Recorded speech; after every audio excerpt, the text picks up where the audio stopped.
Run the tape, bro. Run the tape, bro. Run the tape. The tape. Let's grind. Run the tape, bro. Run the tape, bro. Run the tape, bro. Run the tape, bro. Run the tape, bro.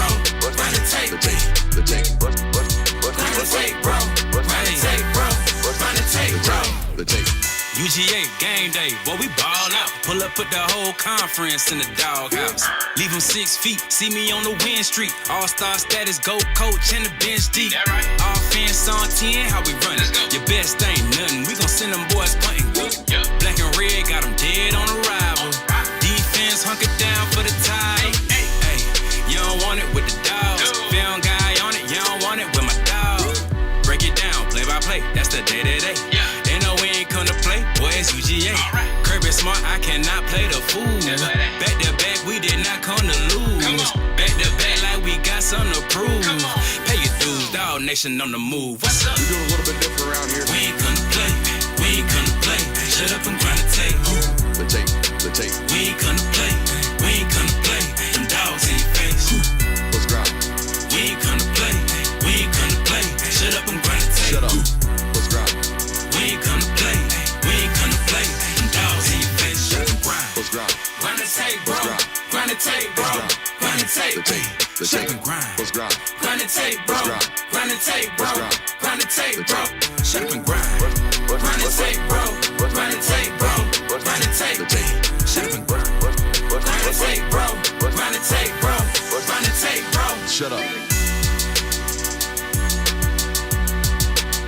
The tape.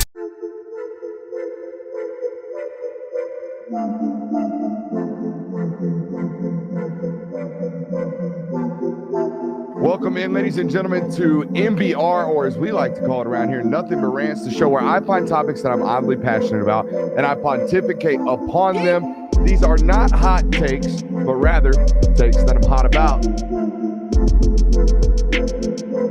What's up? You like that? You really like that?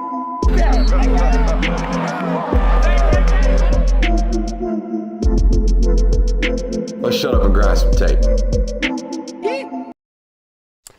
What is up, ladies and gentlemen? Welcome in to the Film Guy Network on a fabulous Thursday evening. Super competitive show around here on Thursday, or as we like to say, last show, best show. We attempt to give our absolute best on this show on Thursday nights, and we need you in the chat right now in our live audience to give your absolute best. A lot of competition on Thursday night, whether it be that Sunday league that seems to play on a Thursday, sometimes Saturdays, sometimes Mondays as well, whether it be other college football games that are going on right now or other shows, as always on YouTube. We need you in the chat right now to fire off. Make sure you're liking that stream, everything, all right? Make sure you're getting in front of that, all right? It is our last show on the network tonight in terms of live streams on the network this week, but we got Friday Night Mics coming tomorrow night, and that'll be uploaded Saturday morning at 8 o'clock. Speaking of Saturday morning, we'll be at Parking Lot P out there in Jacksonville outside of Everbank Stadium, where we will be with our family. We will be with our Film Guy fam that is showing up down there in Jacksonville for that football game.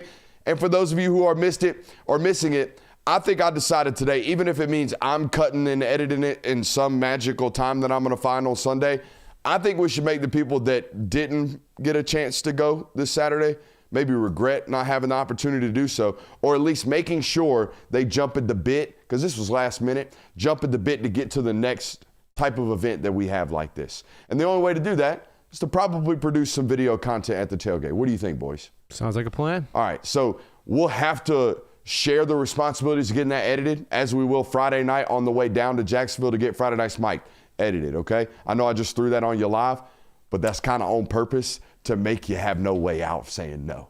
As if I was going to have the ability to say no if you didn't do that? I mean, occasionally I give you guys options to not work, but not this time. I mean, hey, when we go on road trips or work trips, you know, you're expected to work. That I like that. It's a work trip. It's a Yeah. road trip and a work trip. We love that. Make sure you're hitting thumbs up, firing off in the chat, all that good stuff. We got a loaded show for you guys tonight. Coach is getting extensions today, or a coach. We'll talk about that to open the show. We got Rate the Predictions because it's a Thursday, and we got Unless It Doesn't Happen because it's a Thursday, and we got Final Thoughts because it's a Thursday. He wasn't paying attention because it's a Thursday. All right, so let's get after it. We also tweaked some things with the audio because I'd be screaming every once in a while because, God forbid, a man have some juice about his job. So hopefully, those of you listening to us on headphones. Or in the car. Hopefully we're not peaking your audio today. That's really going to save Sunday's show because I'll be getting in here. I'll be in here after it on Sundays. That's on a different streaming service, so isn't it? It is. So no, it's not. Damn. So no, it's not going to fix the worst ones. But anyways, let's start with this news today, boys, as we always do here on a Thursday. Matt Rhule gets an extension. They added 2 years onto a deal that was already set to have him be the head coach of the Nebraska Cornhuskers all the way until 2030. Now set to be so until 2032. And the most important aspect about this is that they increased his coach's side of the buyout. Not if they fire him. If someone were to hire him out, it was going to cost $5 million to do so. Now it costs $15 million to do so out there in Nebraska. This is a huge win for the Nebraska folks out there. No way around it, all right? He didn't even get a raise in this process, all right? They're not going to pay him any more. They're just promising to be there longer. This was a very, very polite way of Matt Rhule saying thanks but no thanks to the Penn State job, to no extra cost, to no extra liability at the hands of the Nebraska Cornhuskers. A 100% win for the Nebraska football program and athletic department. My question, because this is all about leveraging, when a job like your alma mater becomes available and you are up for it, nay, you are the number one prospect for that job, that's used as leverage for contract extensions, but really for, well, I'm going to go ahead and get mine. I'm going to go ahead and get my extra money. Matt Rhule did not do that here. So I'm very curious what we don't know about this, right? What did he leverage? What did he use this to leverage Nebraska in a further commitment to what he is already building out there in Nebraska, right? He is standing 10 toes. He's going to stay there. That's what he told the world today. What I'm very curious about is what Nebraska told him behind closed doors to make him do this without giving him bukus amounts of money, because he was already set to make that. He's got an escalating contract that pays him about $8.5 million right now. He's set to make 13 by the end of this deal if he ultimately sees the end of this deal. I don't want to have any type of hey, ha, ha, ha, Nebraska just got looped into an extension on a football coach who can't win top 25 football games, because they didn't. They didn't get looped into any extra money. They just kept him. That's what they kept. They kept a coach that is building, right? And in my opinion, Nebraska kept their best and most professional and consistent football coach that program has had since Bo Pelini in the early 10s. Yeah, like I'd say so. They haven't had a consistent builder. They haven't had a consistent non-laughingstock football coach since Bo Pelini in the 2010s. And we live in a total different world of college football nowadays than we did. But guys, that's 15 years ago. That's a decade and a half. It's quite a long time. So this is a big time win, nothing but a win for Nebraska. Now, Nebraska fans, hard stop. Go ahead and tune into somebody else or hit the mute. Don't listen to this next segment. Penn State, let me talk to you guys, because y'all probably feel like y'all lost your coaching candidate here, or maybe you've already moved on to Brian Hartline. Maybe you were already souring on Matt Rhule, whatever it was. But I think as a Penn State fan, I would look at this as an opportunity to spin the narrative of, Nebraska just Mark Stoops, our potential candidate, to open up the opportunity for us to get Mike Elko's of our world, right? And here's what this analogy is for you Big Ten fans that don't know about SEC football or haven't followed the coaching carousel quite as closely as an analyst like us three might, right? Mark Stoops was up for that A&M job out there. And Kentucky turned around and gave that joker a fat extension, one that they are up under at the point right now where it's like, we can't be out here paying $45 million to get rid of a football coach at Kentucky. Can't be doing that. And A&M ultimately turned around and instead of hiring Mark Stoops, hired Mike Elko. Now, A&M fans might tell you, we did that. We poo-pooed the Mark Stoops hire so much so that they spun around and ended up hiring Mike Elko. Whatever it is, however it is, you got saved from hiring Mark Stoops. And Penn State fans, you might have gotten saved from hiring Mark Stoops. I mean Matt Rhule. You see what I'm saying? You could look at it that way, and ultimately missing out on Matt Rhule might lead to you hiring a guy like Jeff Brom, or might lead to you hiring a guy like Brian Hartline, which I have no idea what his ultimate success is going to be. But if it's a win, and if he's great, or if your next football coach is great, it would have never happened had Nebraska not extended Matt Rhule. I mean, that's not even – you could even go another step of – I mean, Tennessee was on the verge of hiring Greg Schiano to be their next head football coach. Yeah, that big painted rock did some crazy stuff out there that time. Remember that? Yeah, so I would say that their second option benefited them so far. So. There were some allegations thrown around there. Yeah, so a little bit different than just, the program gave them an extension. But there's multiple examples of the second option actually being the better option for programs. So certainly a valid point for Penn State. And two, like Nebraska, you can say what you want about Matt Rhule, and you can say about maybe the lack of success or whatever you want as an outsider about that program right now. But as we have gotten to it in this head coaching carousel of, well, if you lose Matt Rhule, who the heck are you going to hire? Like, Matt Rhule is a better option than probably anybody that you could potentially hire. I mean, that'd be my point too, of you saved yourself from having to search from a head coach and having to search for a new guy in a head coaching market that is very saturated. Yeah, I do feel like throughout this entire process, I was kind of questioning, like, do you really want to go get Matt Rhule? So now that option's off the table, you have a ton of opportunities if you're Penn State to go out and find the right guy. It's not going to be the splash home run hire that's big and fills up headlines like everyone talked about. But history really states that those don't really work. Just talk to LSU about that. I mean, they had the biggest splash coming into the 2022 season, and that guy's already been fired. Like, Lincoln Riley at USC is not going well either. So I think that it's okay that you didn't get your splash hire. I've gone pretty viral today for a reminder that he signed a fat extension in 2019 with Baylor that was supposed to keep him there until 2027. And just reminded him that, hey, he signed that in September. By December and January, he was already moving to Carolina to go coach the Panthers. And yes, he did not have a $15 million buyout, and that is leaving Baylor to go to an NFL job. There is obvious context there. My point of tweeting that out today was just a solid reminder of Nebraska might have escaped Penn State. You might have escaped this one. But who's to say the moment he actually does get you to 10 or 11 wins that he going to stay in Nebraska? That's all I'm saying. Because he might look at his opportunity in the NFL as if, no one was going to succeed there. It wasn't but you know what? He might want to go back. That's all I'm saying. This does not he's supposed to still be at Baylor. That was the point of the tweet today. The contract, if he was tied to his contract extensions, homeboy would still be out there in Baylor, Texas, and he is not. Mm-hmm. Yeah, I mean, the Baylor one was kind of interesting because the extension he signed was after they had gone 0-12 his first year. Baylor's in Waco.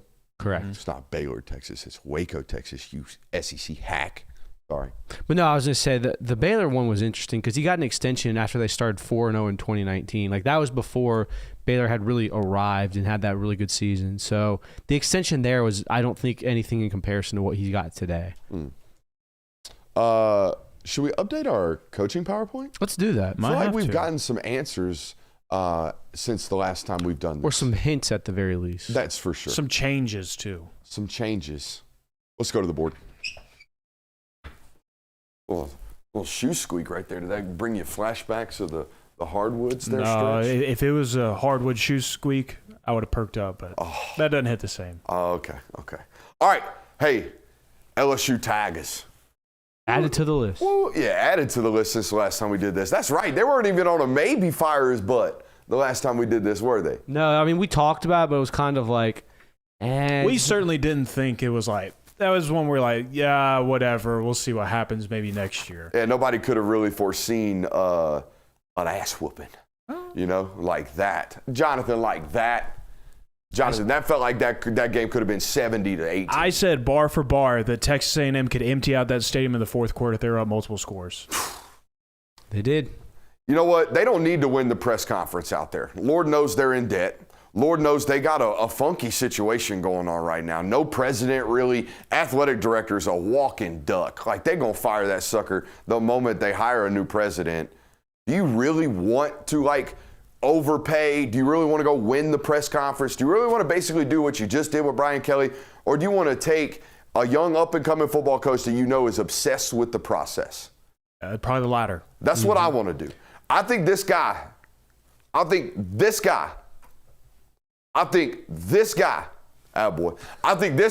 here is the next young defensive football coach that is obsessed with the process.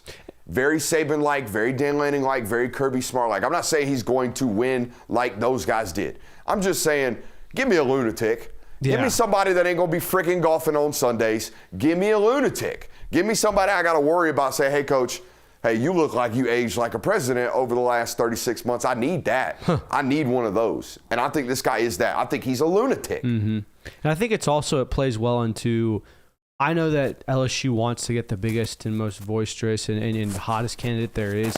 I think something about John Summerall not being a hot name in the national conversation goes well for them, and it might also help you fiscally. So, Oh, yeah, I would completely agree with that. I think that considering what has been said about this job, considering the climate of the program, get you a guy in there that has some fire about this, that is just as passionate about rebuilding this program as the fans are, and really making something out of it. This dude is 6-1 with a singular loss to Ole Miss, a top 5 football team. Still? No, they're like 8 or 7. Top 10 football team. With a quarterback that got there in July. Yep. And he's a defensive football coach, by the way. So there's that. He comes more highly regarded as of late. Like when you talk to football coaches, like, hey, what's a defensive coordinator that's doing it? And like doing it really, really well. Summerall's the first name that comes up when you talk to a lot of football coaches. Now, I am of the belief that Lane Kiffin is staying at Ole Miss. It's certainly starting to point that way. The people that I talk to seem to feel that way as well.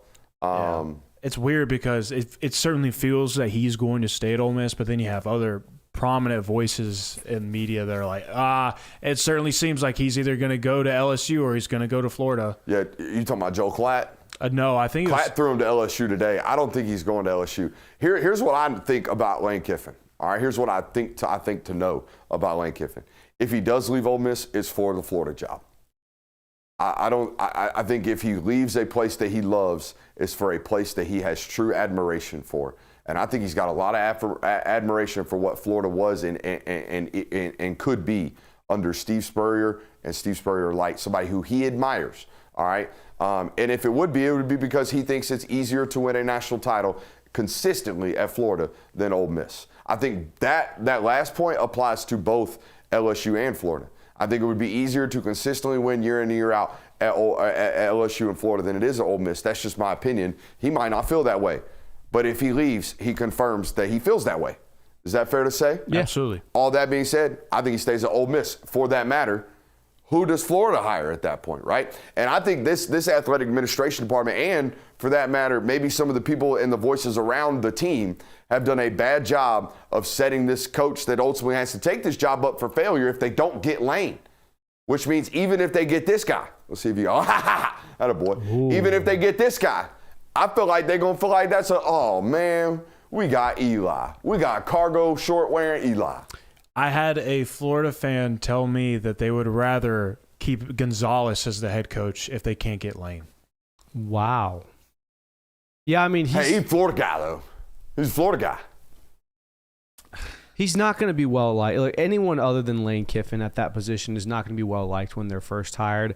I think that's the catch-22 that you're with, and what the Florida fan base, and I don't necessarily have my thumb on the pulse of the booster, but I would assume that's also where they feel. So Eli Drinkwitz will definitely have an uphill battle if he does get the Florida job. 2 points here of one, I think Eli might kind of fit this mold that Florida kind of needs right now. Like we were talking about stable parents. Like some programs just need a stable parent. I think Eli Drinkwitz could provide that in some. Like he's been pretty stable and consistent during his time at Missouri, and he's slowly elevated them to where they are now, to the point where they're a top 25 team consistently. They're in contention in the SEC at the moment. Those sorts of things.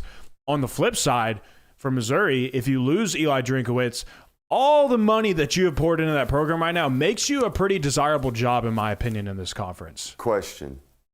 Do we have Florida fans in the chat? I hope we do. And I'm really asking Florida fans this. Does he win fun enough? And I do believe this is true about that place. Guys, Will Muschamp won 10 games at that place since Urban Meyer was there. He was winning football games. He just wasn't winning football games the way that they wanted. He was winning with defense and special teams and rock fighting his way to SEC wins. This place does have to kind of score 40. You do have to do it fun, all right, to be one of their guys. Does Eli Drinkwitz win fun enough No. Because when I watch Missouri win, they're winning 24-17, and it's hairy the whole 4 quarters. Yeah, I mean, I don't think you necessarily have to win fun. I think if you just win in general, that fan base is so win-starved. For that matter, I had this conversation about Brent Key with somebody today in the coaching world. Is that guy fun enough for Florida fans to be okay? I don't know if I am. Or are they so starved for consistent success that they would take defense 24-17 I think to a 10-win season? Again, this is not a you guys question, because I know where y'all sit. Y'all are football guys. Y'all want to win. But are y'all Florida fans? You see Well, I think also, what do they think? let's not forget that towards the back end of Muschamp's time with Florida, it was not going well. No, it wasn't. It wasn't. It was just, 8-4 towards the end, wasn't it? No. It was 4-8. Oh, towards the yeah. end. Flipped it on. Plus, I think you could say that Drinkowitz has shown his ability to win in fun ways. Like when they had Brady Cook and Luther Burden and Schrader, that was a fun offense. I mean, they were putting up points in this conference. Go check those game logs. I don't think they had a 35-plus point performance in conference since he's been there. Yeah, I don't think you have to win fun. I think winning Okay. will Just be winning fun. is the standard. Winning will be fun. Okay. If you're a Florida fan. 38 versus Kentucky, 34 versus South Carolina, 36 versus Tennessee, 33 versus Florida, They lost 48 that game versus Arkansas. Tennessee, didn't they? Oh, no, they beat Tennessee that time. All right. I mean, they put up 39 and a loss to LSU that year. All right. They've done it. I'm sorry, Eli. I'm just trying to feed your ammo for underdogness. That's on me. All right. So if you give him a top 12 roster in college football, he might He be gonna that. score? He might be that. All right, he's going to score. Let's go to Penn State. All right, let's go to Penn State. Now, I told you, just got done with the comparison. I think losing out on Matt Rhule, if you feel that you've lost out, losing out on Matt Rhule might open some doors to a potentially better football coach. What? This comes from Pete Thamel. LSU AD Scott Woodward expected to separate in the near future. Yeah, he cooked. Oh, that's he could. surprise. Surprise, Shocker. surprise. Can't believe that. You got the damn governor out here flaming you in front of national media. I heard just absolutely taking shots at you. Show me some Jeff Braun. Show me some. Jonathan, what do you think about whispering up to State College? Great news, Penn State fans. You might actually have a quarterback for once. Yeah, gonna whisper the hell out of that quarterback. Drew Aller might have turned into a first-round draft pick that everyone thinks he is in shorts and T-shirts. Had to whisper, got his hands on it. He just needed a little ear intimacy. Honestly, out of all the names on this list, I like that one the most for Penn State. It's a good fit, but here's the deal. Sorry to cut you off. Go ahead. Because I already know the chat. If you're a Louisville fan and you're here, I'll do a cartwheel. If not do that 2 nights in a row. Just kidding. If you're a Cardinal fan and you saw this segment, you'd be like, he's not leaving his alma mater. He's not leaving his alma mater. He wouldn't dare. It's kind of the inverse of what's going on with Matt Rhule in Nebraska. Matt Rhule turned down his alma mater to stay at Nebraska. Would you stay at your alma mater to turn down Penn State? I don't know. I mean, Because he does. This is not like, to me, this is different than Nebraska. I think it's harder to make a playoff at Nebraska than it is at Louisville. Yeah. I agree. think it's way easier to be the second best team in the ACC than it is to be the third best team in the Big Ten. He's showing that right now. So, same kind of thing, too. I think it might be easier to make a playoff at Louisville than it is at Penn State. Is that insane to say? I mean, I don't think it's insane. I guess like Until we stop doing what is essentially automatic qualifiers, which the ACC basically gets 2. the way it flips though is you have to be the second best team in the ACC more times than not. You could be the 4th best team in the Big Ten and make a playoff. That's a good point. And budgets, all that good stuff. But I think these smaller programs, I think they just pay Jeff Braun what it is. We just saw this with Indiana. Indiana just gave him a fat-ass raise, paid him like an Ohio State football coach gets paid. We're going to see this with Lane. If Lane stays at Ole Miss, he's going to make $15 million a year. So I think we're going to see this with Brent Key. I think Brent Key, if he stays at Georgia Tech, he's going to get a 10-year, $95 million extension. I think it's going to be like that. So I don't think these guys worry as much about, is the money difference that much of a big difference to offset? probably See not. what I'm saying? No. Like if Louisville pays him $11.5 million a year, who cares if Penn State can offer him $14 million a year? That's all I'm saying. It ultimately boils down to, do you want to compete for a national title at a big name program that will have the resources to do so? And that type of argument gets totally undercut when I am easily the second best. Hell, they're the most consistent program in the ACC. They have more wins than anybody in that conference the last 3 years, and it's my alma mater. You know what I'm saying? So it's a hard sell right now, even doing it. You know what I mean? Yeah, I get it. So we're getting into this discussion of, if you're Penn State, man, oof. Matt Rhule said no. Now we got to go pull this guy away, or we got to take the wide receivers coach from Ohio State. I mean, it dwindled quick. Has anyone thrown Jim Knowles around as, hey, maybe he wants to take over this thing? I think they're ready to run that joker up out of there already. I mean, it hasn't gone well. As the DC. It hasn't gone well, that's for sure. Show me what we got for Arkansas. I like this one. Alex Golish. What if we had, you're seeing what the successes of this offense and system and style, there was questions about it when it came over here from Heupel's end, right? Ain't nobody called the plays better under Heupel's system than Alex Golish. We could see it potentially work at Arkansas. And the other thing about Arkansas, and I've been saying this, and you've noticed this, and you've noticed this, and everybody that's watched this network over the last several years has, they stay having freaks at wide receiver. Stay. It's just like every year they just spit them out. Oh, a 6'3" avatar running like a deer out there.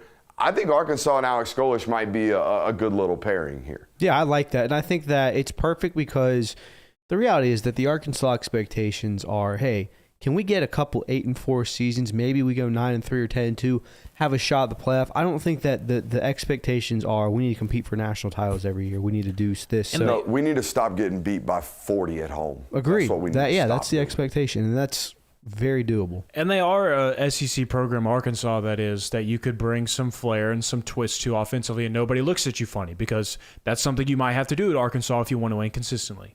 Yeah, well, like you're getting back to that conversation we had the other day. Like I don't care how many games Josh Heupel wins at Tennessee. I don't think Ohio State fans would like that. Yeah, I don't think LSU fans would like that. I think sometimes Tennessee fans don't like it. Oh yeah. I think Tennessee fans look at it as like, we got to stop this gimmicky stuff if we're ever going to win a national title. You got to line up and beat Georgia. All right, well go recruit like Georgia for 5 years straight. Show me Vodtech. We're not going to doubt reporting right now. They feel like they got a good stronghold on James Franklin. I don't know why. I like your theory. Your take on this is agent pressure to make sure Hugh is fired is good stuff. It'd be really sweet, too, if both of my dominoes fell at the same time, where James Franklin, I'm going to take the Virginia Tech job. Psych, Hugh Freeze got fired. I'm going to Auburn. And then Shane Beamer's like, Virginia Tech. That's where I'm going. That'd be pretty sweet. Double domino theory? Yeah. Ooh, put the tinfoil on. Maybe I'm getting a little carried away. What else we got here? I think we got one more slide, right? So now we have potential openings, right? If Eli Drinkwitz were to leave Missouri, what do we do there? We got some potential additions over here, some potential candidates. Now, pre-show meeting, this one boiled down to Schumann or who's the other offensive coordinator? Colin Klein. Colin Klein. Right? Those are the two options. We chose Shu. Now, in the midst of this, Missouri Tiger fans, what if Matt Campbell took this job?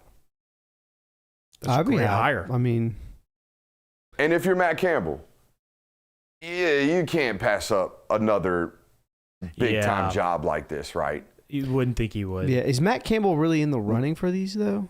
I would think. I mean, dude, again, we're running out of candidates.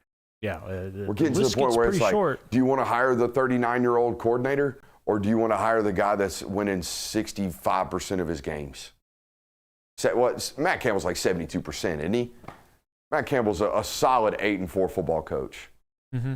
I don't know if it's that solid. I think that, too, like going back to Schumann being the candidate for this Missouri job, I mean, they already seem to like the defensive players that Schumann recruits. They've plucked a couple of them off of Georgia's roster through the transfer portal. I mean, they're basically the SEC Philadelphia Eagles.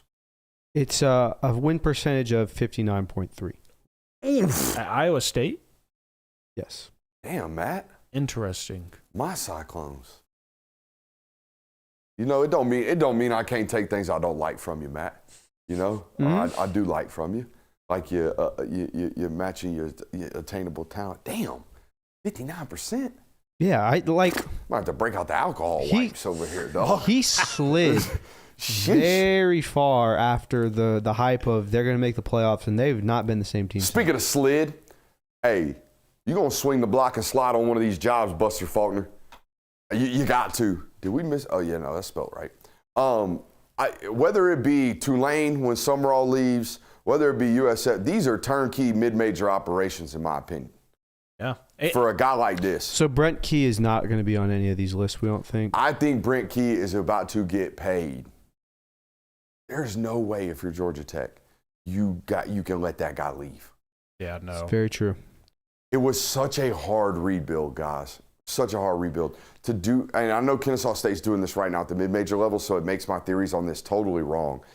But to go from a triple option football team to now being what they are, and I know it took old Geoff to be just an absolute hellstorm out there, but that's a hard rebuild, and Brent Key's got that place in a top 10 program right now. It's insane. Again, going back to the same conversation of Golish's offense is having success in that conference and at that program. Buster Faulkner does not run the same type of offense, but he runs a little bit of a gimmicky offense. Go do the same thing at USF as a head coach, and then what do you know? You might be a Power 4 head coach before you know it. I don't think that one's as gimmicky as the wide choice. Not as gimmicky, but it's not your standard. I don't think anybody can run what Buster runs. I think Buster is the magic sauce to that. Him calling him and dialing him up at the right time. You can try to take all the motions and all the quarterback options and all the quarterback power reads and all that stuff. You can try. Everyone's doing it, but it's the realizing where the defense is adjusting, and now the defense is compromised here, so now I'm going to hit them here. And then the whole game becomes a chess match with the play caller and the defensive coordinator, and the play caller is way better than the defensive coordinator. That's normally what I see. I don't think like Dillingham is a great play caller to me, but I don't know if he's still calling plays. When I watched that guy call plays, I felt like he was one of the more like Buster, just absolutely dialed in game play callers. So I think that's dangerous to say. And it makes me wonder whether or not Buster can do this as a head coach, because you know how my feelings are about play calling. I feel like Steve Sarkisian is a worse play caller right now than he was before he was a head coach. Wholeheartedly fair, because he's just doing too much. So, I never thought I would turn Sark offenses on and be like, "What are you? You have no hots built in, bud? What are we doing? Are you watching your own team?" It's the way I feel sometimes when I watch Texas, and I never felt that I would ever feel that way. So yeah, don't sleep on PowerPoint nowadays, though. Never. Don't sleep on PowerPoint. Don't sleep on our friends over at Sleeper. If you're wondering what Sleeper is, it is a fantasy and sports real money gaming app focused on bringing people together through those sports that we just talked about. They have over 6 million active users, and that number is only going up by the day. Head on over to Sleeper and use promo code Brooks to get a $100 match on your first deposit. They are operational in over 25 United States. That is more than half. It means you have a better than 50% chance of it working. Head over to Sleeper today. Thank you all for supporting us. That's promo code Brooks, 100% deposit match. Again, our friends over at Sleeper, our premier sponsor all year, man. Those guys have put in a lot of time and a lot of effort and a lot of love around this network. So make sure you're doing the same. Make sure you're heading over there and supporting those who support us. A lot of super chubs in the chat tonight. We will get to those in about 29 minutes, but we still got a lot left on the show notes, including Rate the Prediction. It is Thursday. We have made our predictions at this point. If you haven't watched them, you should go back and look at them. If you haven't liked the stream, you should definitely do that. Let's start at Big Noon Kickoff, boys. Penn State on the road at Ohio State. Before the season started, this line was set at Ohio State minus 4.5. It is now escalated due to unforeseen circumstances to Ohio State minus 20.5. I don't have much on this one. I don't wager much at all unless it's with our friends over there at Sleeper. But I'd put the damn mortgage on this one. Ohio State absolutely rolls. I do wish they would get tested at some point this year. It's not this weekend. Yeah, give me a full 5 out of 5 on the confidence meter. I'd say 9 out of 7, Jonathan. I went 4.9 out of 5. Where's the 0.1 of doubt? College football. You getting funky with Grunky? No, I mean, it's stranger things have happened in this sport. Over, under 3 interceptions from the Grunkermeyer. Under. I'll go under. Ooh. They're not going to throw it enough for him to have that many. They're just going to hey, we got 2 good running backs. Let's see what you can do, buddy. Over, under 16 camera ISO shots on Jim Knowles. You said 16? 16. Probably not that many. I mean, guys, this game's going to be a 30-point snooze fest mid-third quarter. This TV broadcast going to have something to talk about, and it's going to be Jim Knowles looking like hell on the sideline. Yeah, you're probably right. I go over. We good on that one? Yeah, I think we're good. All right, Big Ten fans, we have, what was that? Concludes our coverage. No. Oh, we got one more? We got one more game on them. Should we go ahead and jump to that one? Let's do it. Okay. USC, the Trojans, on the road at Nebraska. Boys, do we think the removal of the distractions might change anything here? No, I have USC at a 4 on here. I'm very confident that USC rolls in this game. I know that it's going to be on the road. I just don't trust Nebraska. I put Your it. favorite football coach subscribes. You should too. Another one just hopped in the follows over on the social medias. That's a big old blue check right there. Who was it? I will tell you after the show. Oh. I would put this one at like a 3.8 in favor of USC. I think that the same thing that I've kind of said about the Trojans all year is that they're a balanced team, in my opinion. I think that they can hang defensively with just about anybody, and I think that they can hang offensively. I think Mayava continues to be a good quarterback for this program and probably isn't even getting the recognition that he deserves this year for them. So I think that USC wins this game. I think there's potential for them to handle them. That being said, I do think that Nebraska is talented enough to where they could hang close and tighten this one. We had a football theory on predictions this year in these games. Does anybody know what I might be referring to? We've had so many theories floated out. No, this one's solid. This one's been 100% all year. I don't I'll put a remember football bet on, a football helmet bet on it. What's the theory? It's the explosives tilt. If one football team has a drastic tilt in explosives going into a matchup like this, you pick the team that's got the drastic tilt and the advantage in it. USC has an explosive pulse. Nebraska has been flatlined all year. Trojans roll 5 out of 5. Helmet bet. What about the fact that Nebraska's 12th in the country for explosives allowed? They can't produce any of them, Jonathan. No, I know. The dam will break this But if you can't produce them, then you better prevent them. Also, and they prevent them. what offenses have they played? Played my Cincinnati Bearcats. They played the Michigan Wolverines, too. That are like, That's fair. I mean, they played, by the way, they played Cincinnati week 1. That's a totally different Cincy team now. Yeah. They have not played an explosive team 1. Let's see. They fit into this weekend. They played Maryland. Hey, don't smirk at me. Look, these are the Big Ten teams that I'm provided, all right? You're right. I mean, You're right. this is a tough schedule This that they isn't go your through. problem, Jonathan. It's not your problem. It's the bottom of the Big Ten's problem. Yeah, so when you say which explosive teams have they played, don't look at me funny when I tell you that the Maryland Terrapins You're like, are the most explosive offense. You're right, Brooks. They haven't played Indiana, Oregon, or Ohio State, so Maryland it is. Maryland it is. And they won't play one, by the way, until after USC. They play UCLA, Penn State, and Iowa. Woof. It's why I thought this schedule should have been 9 wins this year. Yeah, you're probably right. Should. It should. We had a disappointing season if we did not, if we're a Nebraska fan. Oh, they already have. USC, 5 out of 5.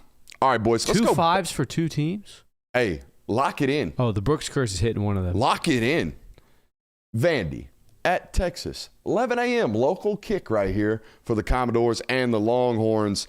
I think this is the football game I am the least confident on that we've picked all year.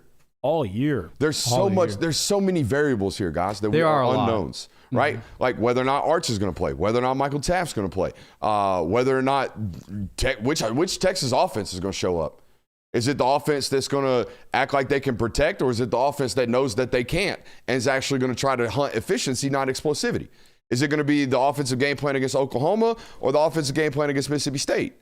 Because it was the offensive game plan from Oklahoma against Kentucky. It just didn't work all that great. They got impatient with it and started hunting explosives again, and now they're down 17 against Mississippi State on the road.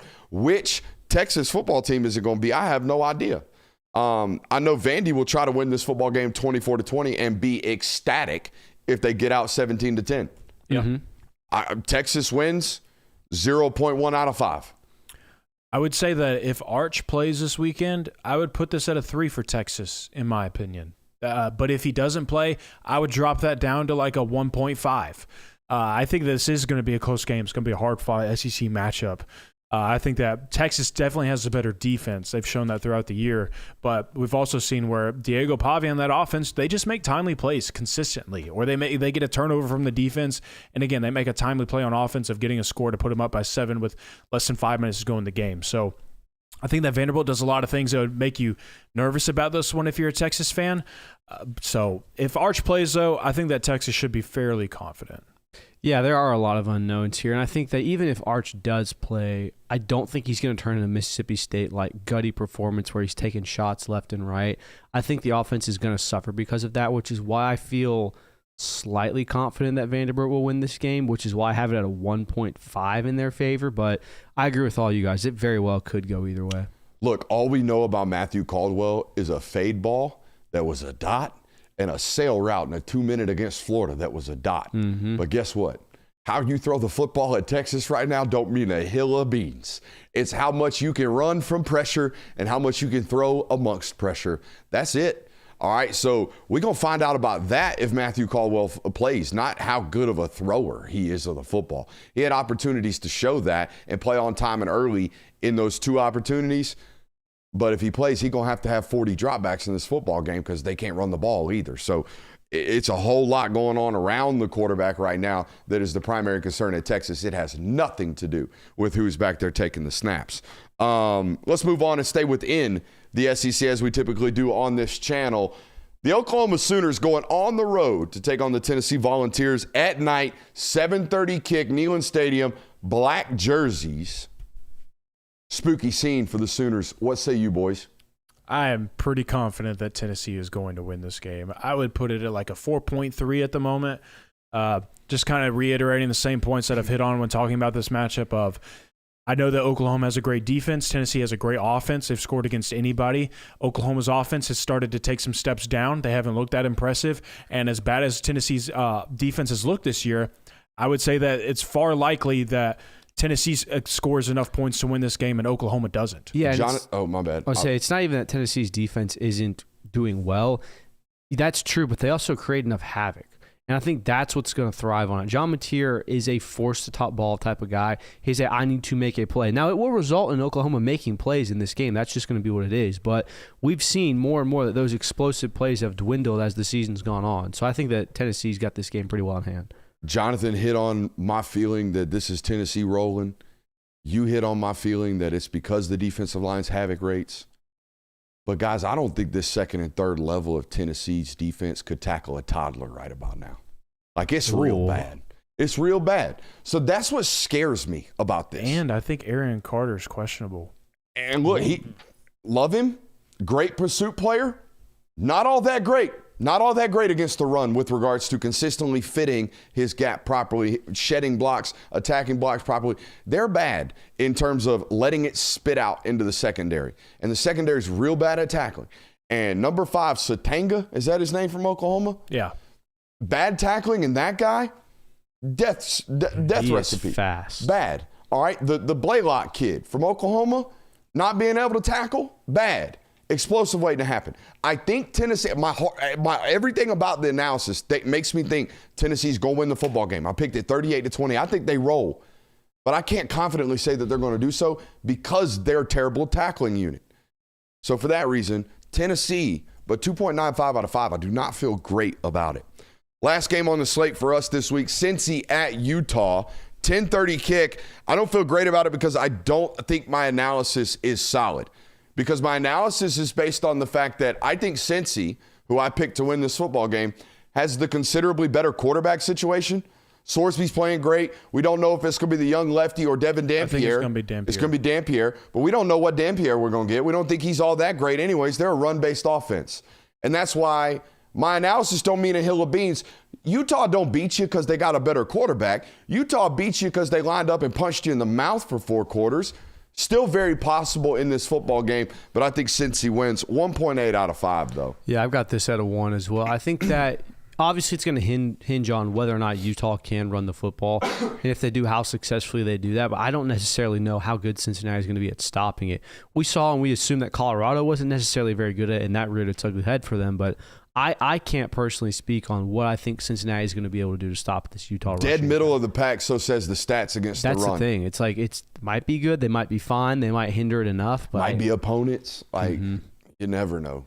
I mean, we might know at the end of the year, but we still don't know now. It feels like halfway through. The line in this game has climbed to 10.5 in favor of Utah, which is really interesting to me. The fact that the higher-ranked team in Cincinnati is a 10-point dog, 10.5-point dog in this game, certainly, yeah, it's exactly that. It's fishy. It smells weird, all that stuff. But I'm fairly confident in Cincinnati. I think that they have gotten better as the season has progressed. And Utah, every now and then, they have these flare-ups. In their 2 losses, they've been ugly. They just haven't played well. And I know that they've had some they haven't been as steady at a quarterback as you would like a program to be. And the fact that Dan Pierre is probably going to play in this game certainly favors them and their run game and all that stuff. I just like the balance that Cincinnati provides in this one. So I have Cincinnati winning. I would probably put it at a 2.2. All right, boys. It's Thursdays around here, which means we got unless it doesn't happen. Boys, did you know that the Miami Hurricanes are leaving the state of Florida for the first time all I'm year? so glad you brought this up. so wild. It is November, or almost November, It will be November when they play. and the Miami Hurricanes are leaving the state of Florida for the first time. It's just their second road game. Do you know the weather forecast in Dallas this week? 50 degrees, rainy. Brr.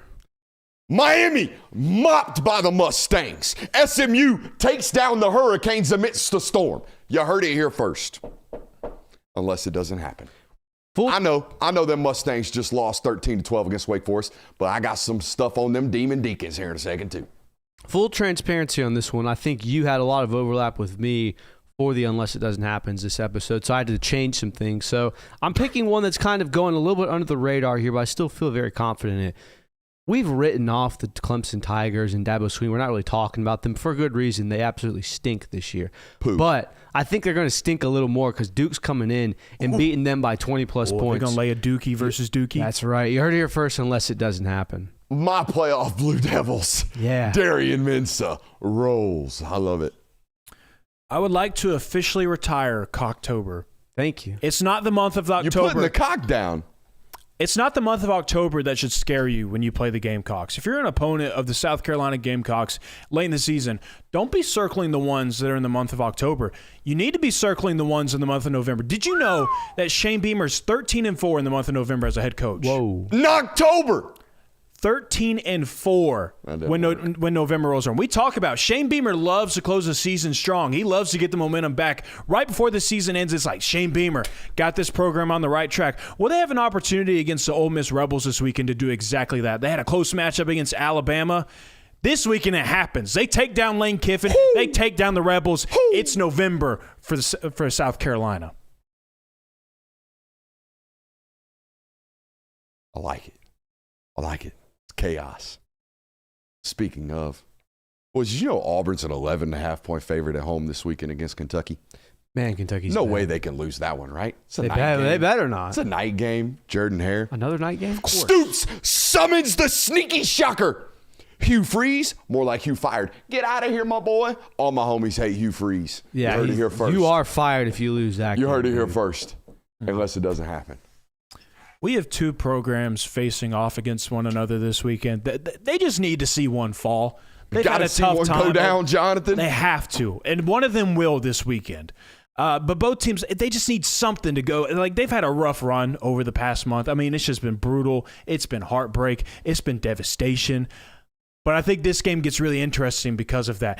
Give me over 100 total points scored in Arkansas versus Mississippi State. Yes, please. You heard it here first, unless it doesn't happen. Please. Just an SEC shootout. Those are so Like much fun to Petrino, watch. Jeff Lebby going up against one of the. Hey, we got to win this one, boys. Bobby P, sit down for a second. None of this 10 play drives, walking it stuff. Unleash Taylor Green on this Bulldog D. I hear it. Come on. We've got two fringe playoff teams battling in the SEC this weekend. I believe SEC Network's going down there. The Ministry of Culture is going to be there for everyone. It's a big game. Texas versus Vanderbilt. Very exciting matchup. Who would have thought that come May? But guess what? There's going to be a death in this game, and it will be the Texas Longhorns playoff hopes. As the Vanderbilt Commodores will kill it for good. You heard it here first, unless it doesn't happen. Flatline post. Done. I thought you See were going ya. down to Baton Rouge for a second. Whoa. FSU, an 11.5-point favorite over the upset specialist Wake Forest. No more Norvell. Knowles go down. Norvell cooked after another shocking loss. You heard it here Damn. first. At this point, is it shocking? It would not Is be it shocking. surprising? They're an at this point? 11.5-point Would not favorite, be dog. It'd shocked. be a little bit shocking. Yeah, that's fair enough. Weren't they an 18-point favorite over Stanford? I don't know, but side note, Malik Washington's going to make Kirk Cignetti feel like it's okay to score 75 this weekend, isn't he? Fernando Mendoza gets permission to go out and win the Heisman this weekend. Hey, that guy over there is pretty good. It's basically going to be the postgame of why they scored 69. Nice. This right here is what, unless it doesn't happen, was made for. This prediction right here, this game, this matchup, you get a little wild and crazy, and this might be the craziest one of them all. A 1-7 football team hosting a playoff contender this weekend. Oh, not my Irish. So let me just get this one out there for the potential of it happening, because we've seen Notre Dame lose to worse teams, in my opinion. I like where this is So going. 1-7 Boston College ending the playoff hopes of the Notre Dame Fighting Irish. You heard it here first, unless it doesn't happen. Worst loss.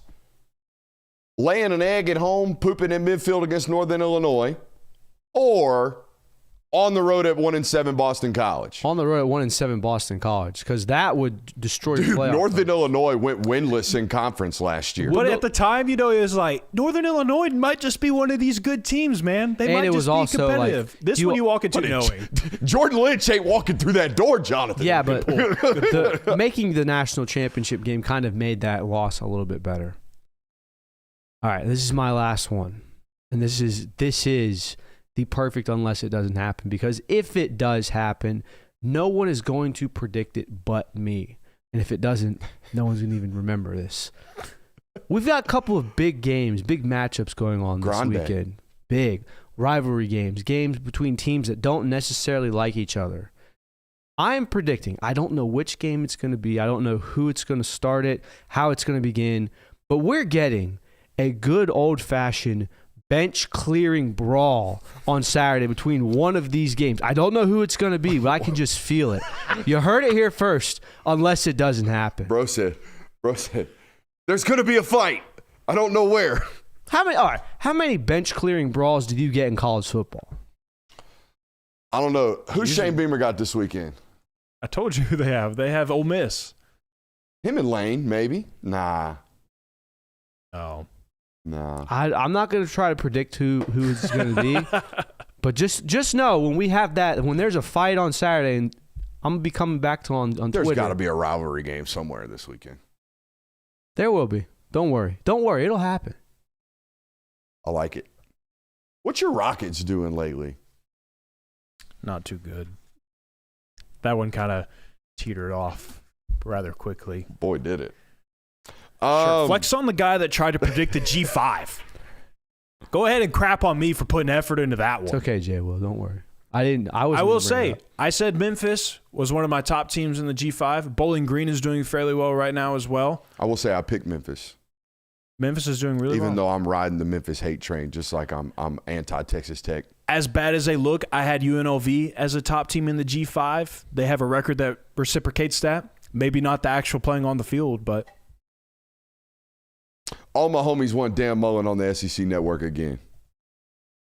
Final thoughts, boys, week 10? As week 10 approaches us, it is Thursday afternoon or Thursday evening here on the live show. If you're watching us on a Friday morning on the upload, make sure you're hitting that thumbs up. We appreciate you for being here and making these Final Thoughts episodes a portion of your Friday as we enter the weekend of college football. I want to start with Miami. Guys, Miami has not played a clean football and a clean 4 quarters yet, okay? I don't believe they have. If you've watched this football team, it was sloppy against Stanford in the first half, failed to close some of those big-time wins that they've had on the year. And I don't believe, as we've seen against Louisville, a great football team, but I don't believe this Mario Cristobal Miami football team to be above and beyond and past the sudden collapse, the sudden what happened, the sudden what are you doing. keep it locked in this weekend. Miami Hurricanes, go handle business. Yeah, and this is also, I think this is a you lose and you're out of the playoffs. I don't think the ACC as a whole is strong enough to prop up 10-2 teams. The SEC can do it. The Big Ten can do it. The ACC, we saw this last year. Miami was 10-2 and missed the playoffs. So you cannot lose this game. I don't have any thoughts there. I think you guys pretty much cover that one up.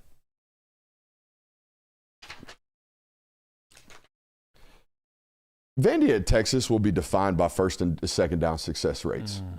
I think the football team that is in the most third and shorts and third and mediums will win this ball game for a variety of different reasons, right? For Texas, it's the fact that they cannot protect. So on 3rd and 10, we can't get into three-step drop game and have average depth of targets 12 yards downfield. We'll be sacked by then.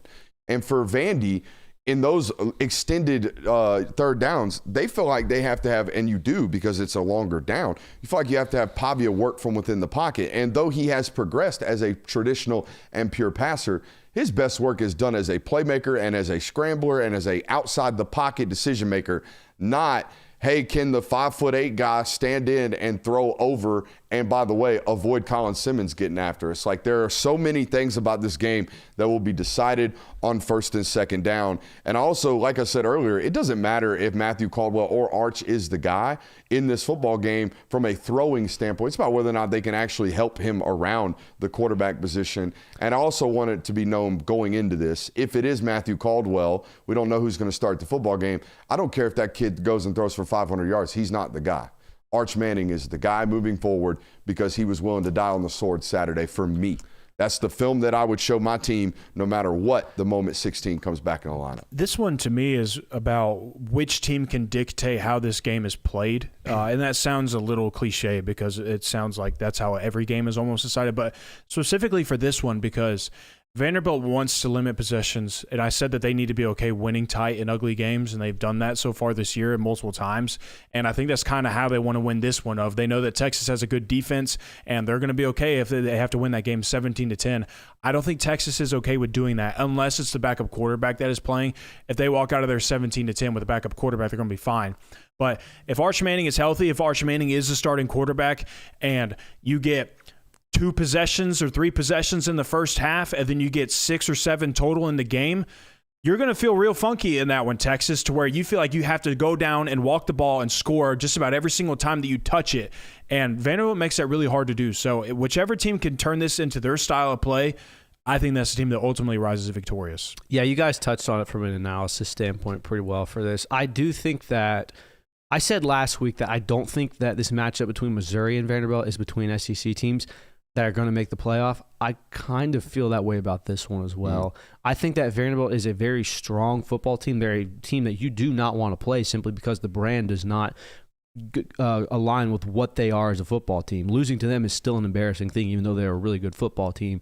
Texas, on the other hand, has just been underwhelming on both sides of the ball for me up to this point. And I agree, while it doesn't necessarily matter who the quarterback is, having a guy that's willing to gut it out is obviously what it's going to take. We saw that against Mississippi State. And I just don't know if Arch is going to play, if he's capable of doing that again, or if the backup, Caldwell is his name, correct? Yeah, Matthew Caldwell. Matthew Caldwell. I don't know if he's necessarily going to deliver that either. So I'm picking Vanderbilt in this, but I also don't think these are playoff teams. This game and this kind of scenario has already been hit upon during our live show, but again, this gets cut up and uploaded as a sub episode.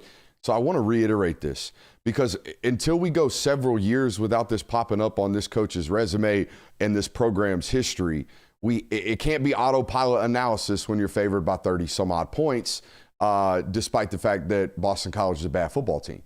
The equivalent of laying an egg at home last year against Northern Illinois for Notre Dame in a playoff scenario is this right here. Go on the road, mess around, find out against Boston College. They're a bad football team. They're 1-7.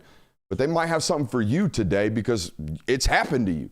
It's happened to you on your home field, let alone on the road. So just don't let it happen is the message I would have. Not only that for Notre Dame, it's fine and dandy that you've put yourself back in a position to be in a playoff spot if you win out this year. And if you want to go on and cruise control your way to December and be like, all right, we locked down the 11 seed, and now we're in the playoffs. This is all we asked for. I think you have a better opportunity than that. Right now, you're playing for positioning and leverage in this playoff. Like, you could potentially be playing yourself into a top 5 seed if you play your cards right. So, yeah, when you are a 30-point favorite against Boston College, go beat them by 40. Get all the flash points that you can right now. It's a great take. You're fighting for seeding. Piggyback. You did your job getting into the playoff by beating USC the way that you did. Now you're fighting for seeding. That's a great point. Piggybacking off teams that need to win this game and should absolutely handle it. Ohio State. This game should be nothing short of utter domination. This is a bad Penn State football team that does not have a head coach. They lost their starting quarterback for the season. They don't really have viable weapons at receiver. You're at home. All signs point to, and everything that we think you are for the first 8 weeks of the season, all signs point to you should absolutely kill this team. And honestly, anything less than that would raise a red flag for me. This is not a final thought on the actual matchup. We're going to save that for the local hour. This is a final thought on the game in and of itself. Florida, Georgia should be split at the 50-yard line, not the goalpost. Every neutral site 50-50 split, including the SEC championship game, should be like this. It should not be no team has home field advantage. When you get on the plus side of the territory or on their side of the field, it should feel like a home game like it does in Red River. That's my thought. I like that take. I don't hate. I like the split down the middle. I think it looks unique, but now that I have a take, how about a question? Do we trust South Carolina to be great twice or Ole Miss and Lane to avoid a letdown? Which one do you trust more? Right now, I'd honestly say that I trust Lane right now. Right? This season, that's the way I feel. This season looks different than others. I don't feels different. Like, and the closest we got to a letdown from them was again against Kentucky, but that was before that we established Trinidad Chambliss as the starting quarterback there. Since then, they've been fine. Even in the loss to Georgia, it wasn't like, oh, that was a letdown performance from you guys. No, I mean, that was you lost to a really good team on the road. Beat. So, yeah, I definitely trust Lane right now. Yeah, I would say I trust Lane as well. For Tennessee this weekend, I think that you probably feel a little funny right now if you're a Tennessee fan because you already have 2 losses. You lost to Alabama. You lost to Georgia. You got to close the season out without another loss or else you're going to be missing the playoff. This is the game where you earn your playoff rights, in my opinion, where when the final rankings are coming out from the College Football Playoff Committee and Tennessee is sitting there at a 10-2 record coming off of a win against Vanderbilt in the final week of the season, it's not the Vanderbilt game. It's not the close loss to Georgia. It's not the loss to Alabama that everybody's going to be pointing at for you guys when they're trying to figure out their criteria and where they want to place you. It's going to be, hey, these boys beat Oklahoma at home by 14 points in dominant fashion against a ranked opponent. This is the win that everybody looks at. This is the win that everybody goes back to and says, yeah, but Tennessee did this in the month of November. When their season was on the line, when they absolutely had to win, this is what the Volunteers did. Yeah, it's a great point. I think this matchup features a top 3 defense in this sport. I don't know who's third, but I'd put Ohio State and Oklahoma up there and then find a third for top 3 defense in this sport. And I think it features a top 5 offense in the form of Tennessee. The question and the matchup that I'll be most focused on and looking towards is, can this Tennessee offensive line protect versus that Oklahoma unit that is the best in the country? They're number 1 in tackles for loss with 89. The next best is 78. Okay, and they're number 2 in the country in sacks behind only, I think, Missouri. Like, this unit is getting after people up front. Can Tennessee's rebuilt offensive line that seems to be playing really, really good football, they are playing much, much better as they've gotten healthier at right guard, and David Sanders is now in the mix here. And on the other side of the line of scrimmage, can Tennessee's defensive line create enough havoc against this Oklahoma offensive line that's young, inexperienced, is still building? Can they impact the game at such a high rate? That's what I'm looking forward to, other than just the fact of watching Heupel versus Venables. Tennessee's offense versus this Oklahoma defense. I think it is the best matchup amongst units this weekend in college football. Yeah, look, coming into the season, we looked at Oklahoma's schedule and said, man, those last 6 games are going to be brutal. They have to start fast and look good at the start of the year. And credit to Brett Venables because they did. They started out 5-0. John Mateer looked like a Heisman candidate. But I just feel like this team has kind of run out of steam at this point. The John Mateer injury didn't really help things. The Texas loss has kind of put them in a spiral. Losing to Ole Miss last week didn't help as well. And now you've really got to begin that gauntlet or continue the gauntlet. I just don't think this is a good game for Oklahoma. Last thought I have, when in doubt, take the explosives. USC can create explosive offense. Nebraska cannot. USC will win the football game because of that. Mm-hmm. Yeah, I think that we're going to look at this game on Sunday. The headlines are going to kind of be in the message boards and the social media are going to look around and go, boy, Penn State kind of dodged a bullet not getting Matt Rhule, because I was looking at it, trying to rack my brain on this. The number 3,205. That is how many days it's been since Matt Rhule beat a ranked team as a head coach. That ranked team in question was number 19 Navy. He has never beaten a Power 4 team that is ranked as a head coach. Whether that was it a was 10-0 Navy late in the season. Yeah, literally what that was. That was I think I saw he's 0-13 at his last 2 stops against ranked opponents. So I don't see any reason. Stops where he's actually going to play them much more frequently. Yeah. Too. So I don't see. You're at Temple and you play a ranked opponent. It's probably that. Mm-hmm. It's a mid-major team that has gone through a mid-major schedule unblemished, and then they're a 2.5-point road favorite against you, and you nab them at home. I can almost guarantee you that's the exact situation that Temple got Navy that year. Yeah, so I'm out on Matt Rhule beating these ranked teams until further notice. That's fair. We good? We're good. Yeah, unless you want to hit Super Chubs. Oh, Super Chubs. Let's do that before we go to the local hour. It's a great shout there from Jay Will. Don't want to make these national folks wait around. Flying Hawaiian. By the way, shout out to the Bows. Have y'all seen the Bows this year? 6-2 are the Hawaii Rainbows. Won their last 3 since the quarterback's gotten healthy. I see you, Bows. Bow down. Also, they're not the Hawaii Rainbows. They should be. Do you see Will Stein as a legit contender in the head coaching searches? I like him, but our own fan base is so hot and cold on the dude week in and week out that it's hard to tell if it's legit. That's the Houston head coach, right? Will Stein's the offensive coordinator at Oregon. Who's the – oh, yeah. I love every coordinator that Dan Lanny's ever hired on the offensive side of the ball. Who's the head coach at Houston? Because he was at Tulane. Tom Herman. And then bumped over to Houston. Willie Fritz. Why isn't his name getting brought up? That dude's 7-1. Dude's 7-1, one at Tulane. What's going on with Willie Fritz? You know what it is? I think he might be too old. I was about to say, have you seen a picture of Willie Fritz? I have. And I think that's why he's not getting brought up. But that guy wins ball games. He's 65. Signetti's 60. Or was 63 when he took that Indiana job, was he not? I don't know. Don't hate the old heads. I don't think he's that old. Marshall Powell says, got to respect J. Will and Kirby for remembering 2017-18 national championship with their betting pick records. Roll Tide. I'll always respect somebody that pays to troll. That was junk. Not that I'm advocating for it, but no Brian Kelly on the candidates list. Think he's out of the game permanently. Willie Taggart even got a job on the Ravens after FSU. You're going to have to let that one breathe for a little bit, I think. I think Brian Kelly is very happy not working again. The guy who won the internet this week is my man who saw that photo of him at the Mexican restaurant and was like, the most relatable thing Brian Kelly's ever done is gotten $57 million and said, large queso. Yeah.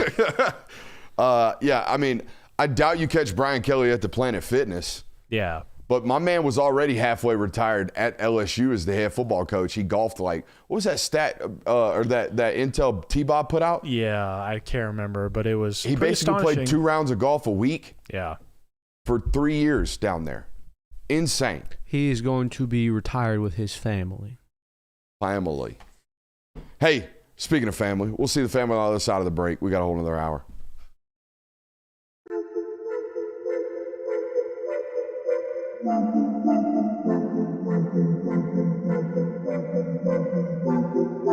Welcome into Talk the Dog, the show where we find a bone to pick and a take to give. These are not hot takes. These is dog takes. Can I talk that dog? What's up? You like that? You really like that?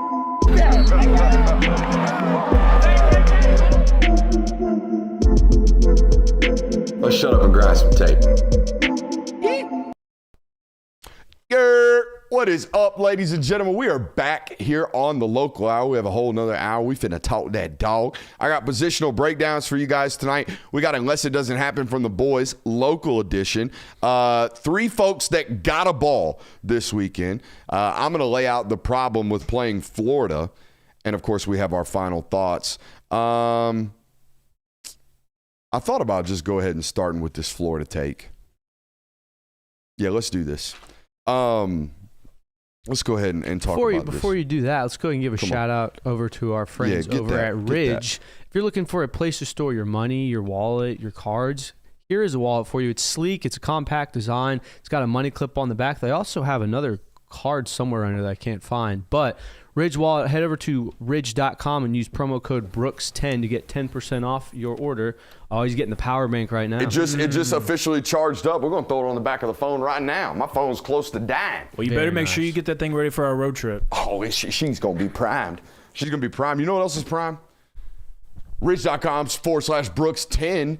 You get what, 10% off with our friends over at Ridge? 10% off your order. Man, shout out to our friends over at Ridge. And again, shout out to this sleek power bank. I don't know if y'all noticed, but this thing got a nice little kickstand right there. I know y'all be watching them Netflixes and y'all be chilling on your phone. You need a nice kickstand every once in a while. Yeah, you do. Heck yeah. Shout out to our friends over at Ridge. Promo code Brooks10 to get 10% off. I want to start with this. I want to talk about the problem with playing this Florida football team, okay? And it's not just a problem for you guys. It's a problem for everybody because since they've been a 500 football team, the casual fan, which I'm going to be honest with you, it's not you guys. Y'all are locked the F in, all right? It's the normal red and black wearing folks that show up on Saturday and just watch them on television. It's not the folks that are out here, living and dying on every Dogs HQ update that there is or every Patreon nug that gets thrown out. Patreon.com/Brooks Austin. Most of them are casual fans. And the casual fan that watches Georgia on Saturday, if they happen to sweat or struggle against Florida, will just go, oh my God, Georgia's struggling with a crappy football team because their record is crappy. They will not know. They will not know what we know, what we see every single time we study this football team on tape. They are talented. Their record is poop. Their talent is not. Their roster is not. Their roster has recruited at a top 12 level for 3 straight years. They got dudes. They might have a bunch of dudes on the injury report, but they still got dudes in between the white lines on Saturday when you play them. And if you watch them on tape, you will see that show up. So if you do sweat on Saturday, don't think it's because you suck. It's because they are good and their results are not. If they play clean, they have an opportunity to take you into deep water, and you're going to have to win a tight, critical football game that almost every single Saturday seems to pop up in this conference.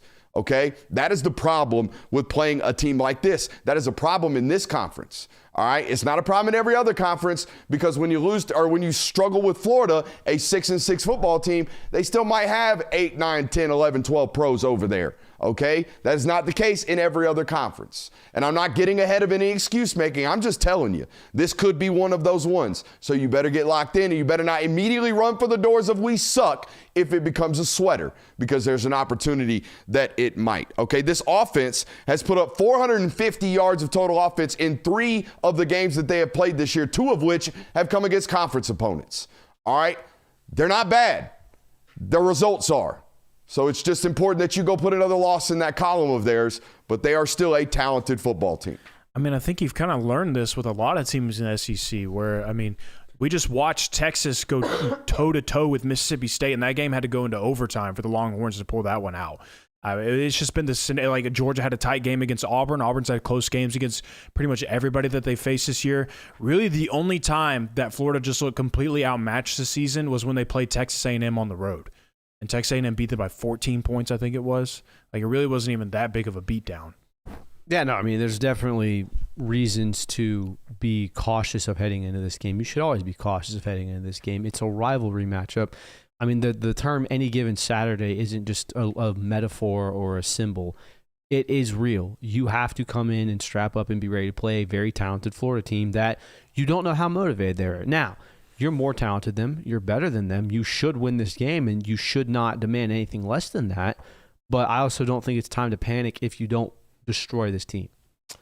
You ever met a dog fan that is so avid about the Dogs that you're like, man, that guy's last words one day might be, this defensive coordinator is bad. You ever met one of those? I have. Your starting quarterback's grandfather was one of those. Your starting quarterback's grandfather was one of the most diehard Georgia fans to ever exist. Did you read this article today? Yeah, I'm the one who sent it. I know. Explain to the fans about this today. Explain to the listeners today about this. All right, so Gunnar Stockton did a one-on-one interview with an ESPN reporter. I'll get it pulled up for you right now. I apologize for not being able to remember your name. However, it was basically talking about the lead up to this game and all of the things. And Stockton revealed something that was Flat out insane. Mark Schlabach. Gunnar Stockton's, I don't think it was Schlabach. It wasn't Slayball. The guy who did. Go ahead. I'll find it. Gunnar Stockton's grandfather was at the game in 2010. If you don't know, Georgia lost that game in overtime. Was walking out of the stadium in the parking lot, had a heart attack and died in Jacksonville, Florida at the world's largest outdoor cocktail party. And the report says that the last words he spoke were something about Todd Grantham. This is the direct quote from Dave Wilson. And it's a tandem article. Mark Schlabach and It has Dave his Wilson. name at the bottom. That's why I said that. One reason Gunnar Stockton wants to beat Florida, his grandfather Lawrence died of a heart attack in the parking lot after the Dogs lost to the Gators in 2010. Quote, he said something about Todd Grantham and collapsed, said Susan, Lawrence's widow. If that is not the best example of why SEC football just means more, I don't know what else you can do. 15 years later, the grandson of the man who passed away in the parking lot of a game in a losing effort is now going to be the starting quarterback against the team that beat them. The part that really stood out to me was Gunnar Stockton saying, every time we go to Florida, I really want to beat them bad in Jacksonville. Because you don't hear him talk like that very often. I mean, that shows to you like not. Can I ask you a question? Yeah. I was losing a lot of brain cells in this time period of Georgia football. Was Todd Grantham that bad? That bad. Todd Grantham. How bad? Should I Bad. say how It's bad? bad, Brooks. Like, give me a football example. How bad? Todd Grantham, I think the best way that we can draw up what Todd Grantham was it was boom or bust, and there were a lot more busts than booms. Now, the booms were great. So Todd Grantham makes Tim Banks look conservative? Yes. Oh, dude, every third down, like if Georgia got into defensively, if they got into a 3rd and 8 situation, you knew exactly what was about to happen, what Georgia was about to do, and the offenses knew it every single time. And more times than not, that offense was probably about to pick up that first down, and they were going to blitz everybody, send the freaking house, and the offense was going to pick up a first down more times than not. What years was he at Georgia? That was 2010 to 2013. And there were games where they had success on third down. Like the 2010 Florida game, I think Florida was 4 of 13 on third down. So you'd say, oh, they had a pretty good day. Well, until you see that they gave up like 270 rushing yards that day. Woof. But I mean, again, there were moments where Todd Grantham shined, like that 2012 Florida game. I think they forced 4 or 5 turnovers, like stuff like that. But again, Oh, my God. there were too many busts. What are you looking at over there? I'm just looking at rosters. Bro was out here putting up poop with Akeem Dent. Oh, yeah, that was the other thing. Justin Yeah, they Houston. had dudes. They were Like, so talented. That's the 10 roster. Let me look at the 11 roster. Flat out dudes. Jarvis, Oh, 2012, they Rambo, were Brandon super Boykin, talented. Alec Ogletree, Christian dude. Robinson, John Jenkins. Yeah. He was out here pooping, huh? Yes. Yeah. Damn, he was that bad, huh? And like it just compounded because you had an offense, like especially in 2012, you had an offense that was putting absolute points up. He was the DC of that Alabama game we watched, huh? Oh, the 2012 game? You have the SEC championship game? Yeah. Yes, he was. Yeah, there was no adjustments there. Yeah. 0. None. Yeah, y'all got worked by stretch. Eddie Lacy ran down your throat, and there was no, hey, let's widen the nines just a tad. It like Nope. it felt like defense for the longest time for Georgia fans was just like such a frustrating thing because you went from Todd Grantham to Willie Martinez to then Jeremy Pruitt. So when Kirby Smart showed up to Athens, it was a breath of fresh air, to say the least. Hibernation ended earlier. A Penn State fan is in the chat. What?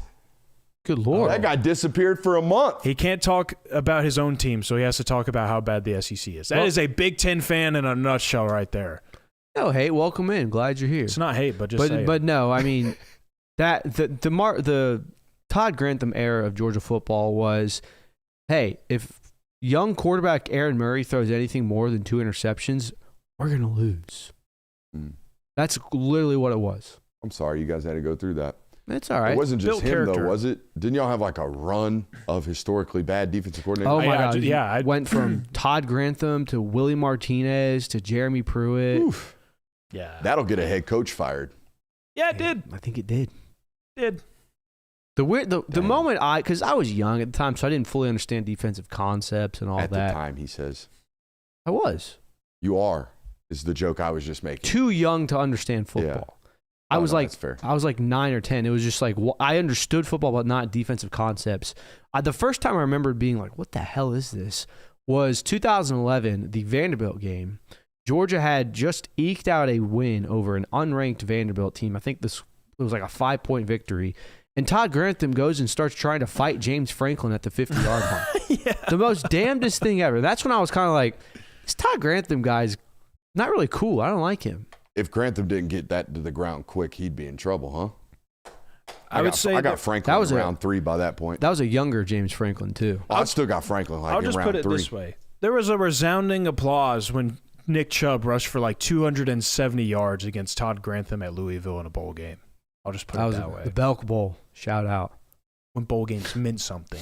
Shout out to the Belk Bowl, he says. R.I.P. the Belk Bowl, man. I used to love going to that, watching my 17th ranked Dogs beat up on an ACC team that somehow went 9-3. Was it you that said your dream job is a bowl game official? Is that you that dropped that? No. Around me? That might be mine. Okay. Oh, no, I did say this. You did say I did say this because these guys get to go to any game that they want. Like, if I represent the Cheez-It Bowl, I get to go. I brought this up. I saw him the other day. I get to go to the Texas Vanderbilt game this week, or then I get to go. No, sir. You get to go to Georgia and Alabama, knowing good and damn well neither one of them go play your bowl what game. the hell? But the Cheez-It Bowl representatives were sideline access at Georgia, Bama. And I walked up to both of them and I said, what did you do? What did you do to get this job? Because I want this. And they don't even make them wear the red suit jackets no more, Jonathan. My entire point was you just get to bounce around great games every single weekend just for the heck of it. It's insane. Just because I'm with the Cheez-It Bowl. I saw the Capital One guy. He's got to wear a green suit, unfortunately. I saw him at the Tennessee-Georgia game. Just prime time, right on the sideline. Got nothing to do but sit there and watch the damn game. Dream job. Dream job. Pop-Tarts, if you're listening, I'm interested. Hey, that Gunnar Stockton article, you know what it reminded me of? It reminded me of that, they think Stetson's going to be a superstar article that Pat Forty wrote on him. Mm-hmm. When you start seeing Georgia quarterbacks that weren't 5 stars out of high school start getting bio write-ups on them by national articles and national writers, they about to pop. What? The article was written, Pat Forty, the article on Stetson Bennett was written on August 18th of 2022. I believe he finished the year in New York. Yep. He did. Won another national title, ran through the SEC, all that stuff. It is written in the stars. I don't know if Gunnar Stockton's going to let them make him a star, though. Well, no, you don't do this. You don't do the national Heisman campaign stuff. Your coach doesn't believe in it. Well, that's what I'm also saying is, like, I don't know if Gunnar Stockton, like wasn't there a Bo Nix New York billboard in August of his senior year? Mm-hmm. Yes. Like, y'all would never, even if your quarterback were throwing for damn near, if he had a Joe Burrow season, I don't think y'all would be doing that. No. The fan base might. Well, I don't know about that because this is the first time I've ever seen them universally like a guy. They love this kid. Right, and they love this guy. They should. And I'm glad they do. We said it going into the year. This might be the one. Mm-hmm. This might be the quarterback messiah that is universally likable by his fan base in this place that doesn't exist like that. Universally likable by college football. Like, how do you not like Gunnar Stockton? Honest to God, here's the threshold for it. I might pay Brandon Walker just to give an anti-Gunnar take to see if the internet eviscerates him. Because that would be the only guy to do it. Like, Joe Klatt's not going to come out here and be like, you know, I don't like that Gunnar Stockton guy. Yeah. Brandon Walker is a great hater. Well, he's a great hater. They play Mississippi State next week. We might have to get a Let's get something cooking. What do you like? I think I'm blocked by Brandon Walker, but, you know, we might try to get it to happen. I'll DM him. I'm not blocked. Bet. Might be after tonight. It's like, hey, let me see something. Speaking of let me see something, 3 names that got a ball this weekend, boys. Who are they? I think, can we all... I don't have names. I got specific matchups, so y'all can dump names. Well, I was going to say, I think we all probably have something Noah Thomas adjacent on this list. Noah Thomas is on my list. Nope. Okay. Not on mine. Well, I think I was going to go ahead and get that one out of the way because it's obvious. Colby Young had such an impact on this offense the entire season, not only from he's our X guy, but from a yards after catch, from a blocking standpoint even. So Noah Thomas has to come in and doesn't have to be Colby Young, but has to be a viable X receiver this upcoming season. I had Noah Thomas on my list. I'll follow that up with saying C.J. Allen needs to ball this weekend. This isn't a team that's going to run east and west in the run game. They're going to run downhill. So C.J. Allen, we got to meet those guys right there at the line of scrimmage. We got to play physicality. We got to play with physicality this weekend. And C.J. Allen has been playing to this level for Georgia this entire season, but especially needed this weekend. He had a big game against Florida last year, forced a turnover. So need a similar performance from him this weekend. Who else do you have, Brooks? Or are you? Another guy I have, it's two guys, but I think at this point Y'all got guys, I got matchups, so dump the guys. Okay. Another guy. Talk dudes to me. Another guy that I have is a pair of them. It's DeMello Jones and Ellis Robinson. And I lump them together now because of basically everything that we've seen throughout the season. The rep share is about 50-50.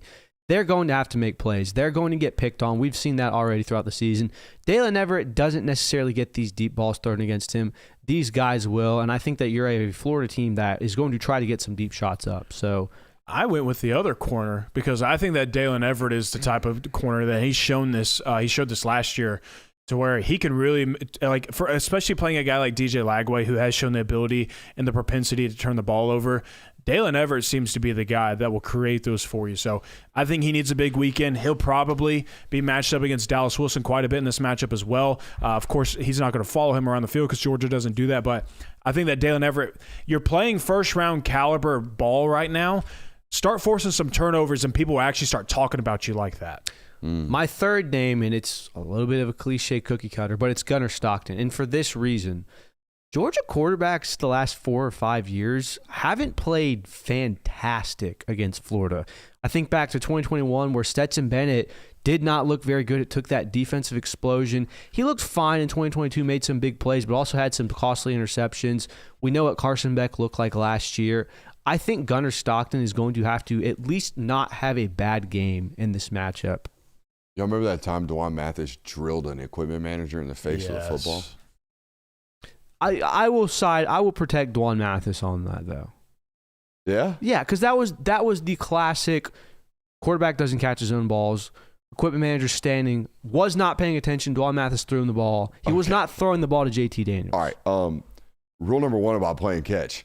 You don't throw it at anybody that's not looking at you.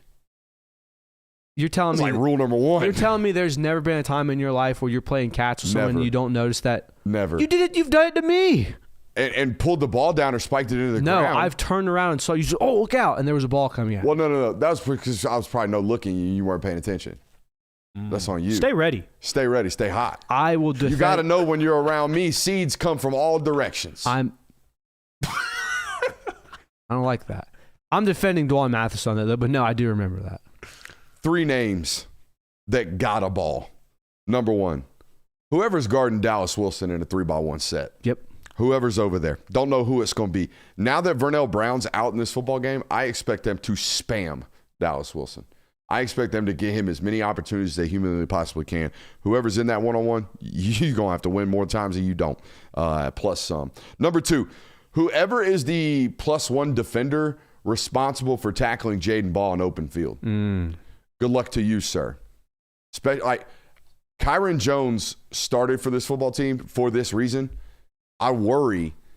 I'm not saying Ja'Cory Thomas is not a good football player, but I'm worried that the reason Kyron was starting shows up in this football game at some point. And if it does, it's going to be an explosive. So that's a big thing I'm paying attention to. Number 3, perhaps the most important when you're playing Florida. Whoever DJ Lagway gives the opportunity to, because he's going to give it to somebody. It's normally a safety. Pick that damn thing off. We can't have that go off our hands. We can't have it go up and hit the turf. That ball's got to be going back the other way. Also, just force him to be inaccurate. Like, Florida fans will tell you that if DJ Lagway played that entire game, they would have won. He was like 2 for 6 to start the game. So he will make mistakes and he's inaccurate with the football as much as he does hand you opportunities to just get turnovers. Y'all got it unless it doesn't happen? We do have unless it doesn't happen. Give it to me. Go ahead, Kirby. Ooh, I'm saving that one for last. I think that we're at a point in the season where Georgia's defense has not been as havoc-wreaking as we would have liked it to be. They don't force turnovers that often. They don't sack the quarterback as much as we'd like them to. We know the pass rush is fine, and they get there fine. I think we're going to get more havoc on Saturday. And with that, I think the Georgia Bulldogs are going to force 2 Florida turnovers. You heard it here first, unless it doesn't happen. Those are rookie You're losing the numbers. plot. Pump You've that- lost the plot, Christian. Pump those suckers. So let me go ahead and deliver what this segment I'm was sorry. made for. They've done it one time this season. Georgia's going to force a season-high 3 turnovers this weekend Bangering! against the Florida Gators. Oh. You heard it here first, unless it doesn't happen. Turn me up one time, Jay Will. That's how a man does a segment. Thank you. 1 turnover is the difference in a man. An inch go a long way. What's better, 3 or 2? I I rest my case. Continue, we're not Kirby, talking number 2. inches here. No, it's your turn, Jay. What you got? Okay. A squared, B squared, squeeze squared. You all right? You having? Are If you you've having been a stroke? What the hell was that? That's the Lucy Breaker getting a little too fat in my upper lip is what that was. Shout out Lucy Breaker, promo code FGN. If you've been listening to the show for the entire season and probably a little bit into the offseason as well, you know that I have been saying that Jaden Baugh is the star of this Florida football team. I think he's a great running back. And he has been this year. He's when Billy Napier was giving that guy the touches that he deserves, more times than not, Florida's offense was more successful than not. But this weekend, Gunnar Stockton is going to rush for more yards than one Jaden Baugh. You heard it here first, unless it doesn't happen. What? Whoa, I like heard that. me. I like that. I like that actually. All right, you having fun over there? I mean, it's Thursday. God forbid I have fun. Number 2, I mean, unless it shit, doesn't son. happen. Dallas Wilson has been kind of, with Vernell Brown going down with injury, Dallas Wilson is kind of the star of this offensive show as far as the passing game goes. I think we all agree Jaden Ball is there. And I believe that Billy Gonzalez, the wide receivers coach, is going to place a large emphasis on trying to get that guy the ball in the game.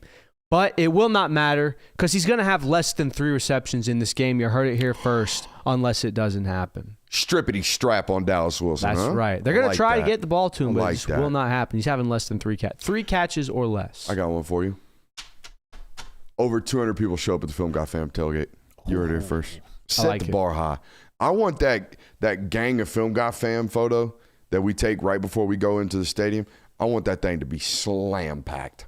If 200 people show up to the tailgate, Christian just told me he'd do a keg stand. No, I won't. Professional. Keg stand filled with high C. Yeah. Oh, I like it. I see. What would you prefer, sir? Liquid death? Oh, I do like a liquid death. Yeah, we know. Canned water. Really hits different. It's delicious. Hey. Cuidado. Mm. You know? Yeah. I have my What's wrong with canned water? liquid death water. Yeah. What's wrong with Real canned special. water, Jay? What was we Because it doesn't look like H2O's canned water. Bang! That's how it's supposed to look. Sucker look like a bullet. That looks way more professional than what liquid death looks like. I'm saying. And you're supporting a great cause if you do it the H2O way. Good save, Jay. What's your next unless it Your purchase, your impact. Georgia has struggled on third down this year defensively. It has been quite frustrating at times to watch their efforts at times where it seems like it's just automatic first downs. Can't stop them, can't do anything. That changes this weekend. Florida is going to convert on less than 20% of their third down attempts in this game. You heard it here first, unless it doesn't happen. You know what else you just heard here first? All right, so we have well over 500 people watching right now. All right? And we are just under 250 people shy of 80,000 subs.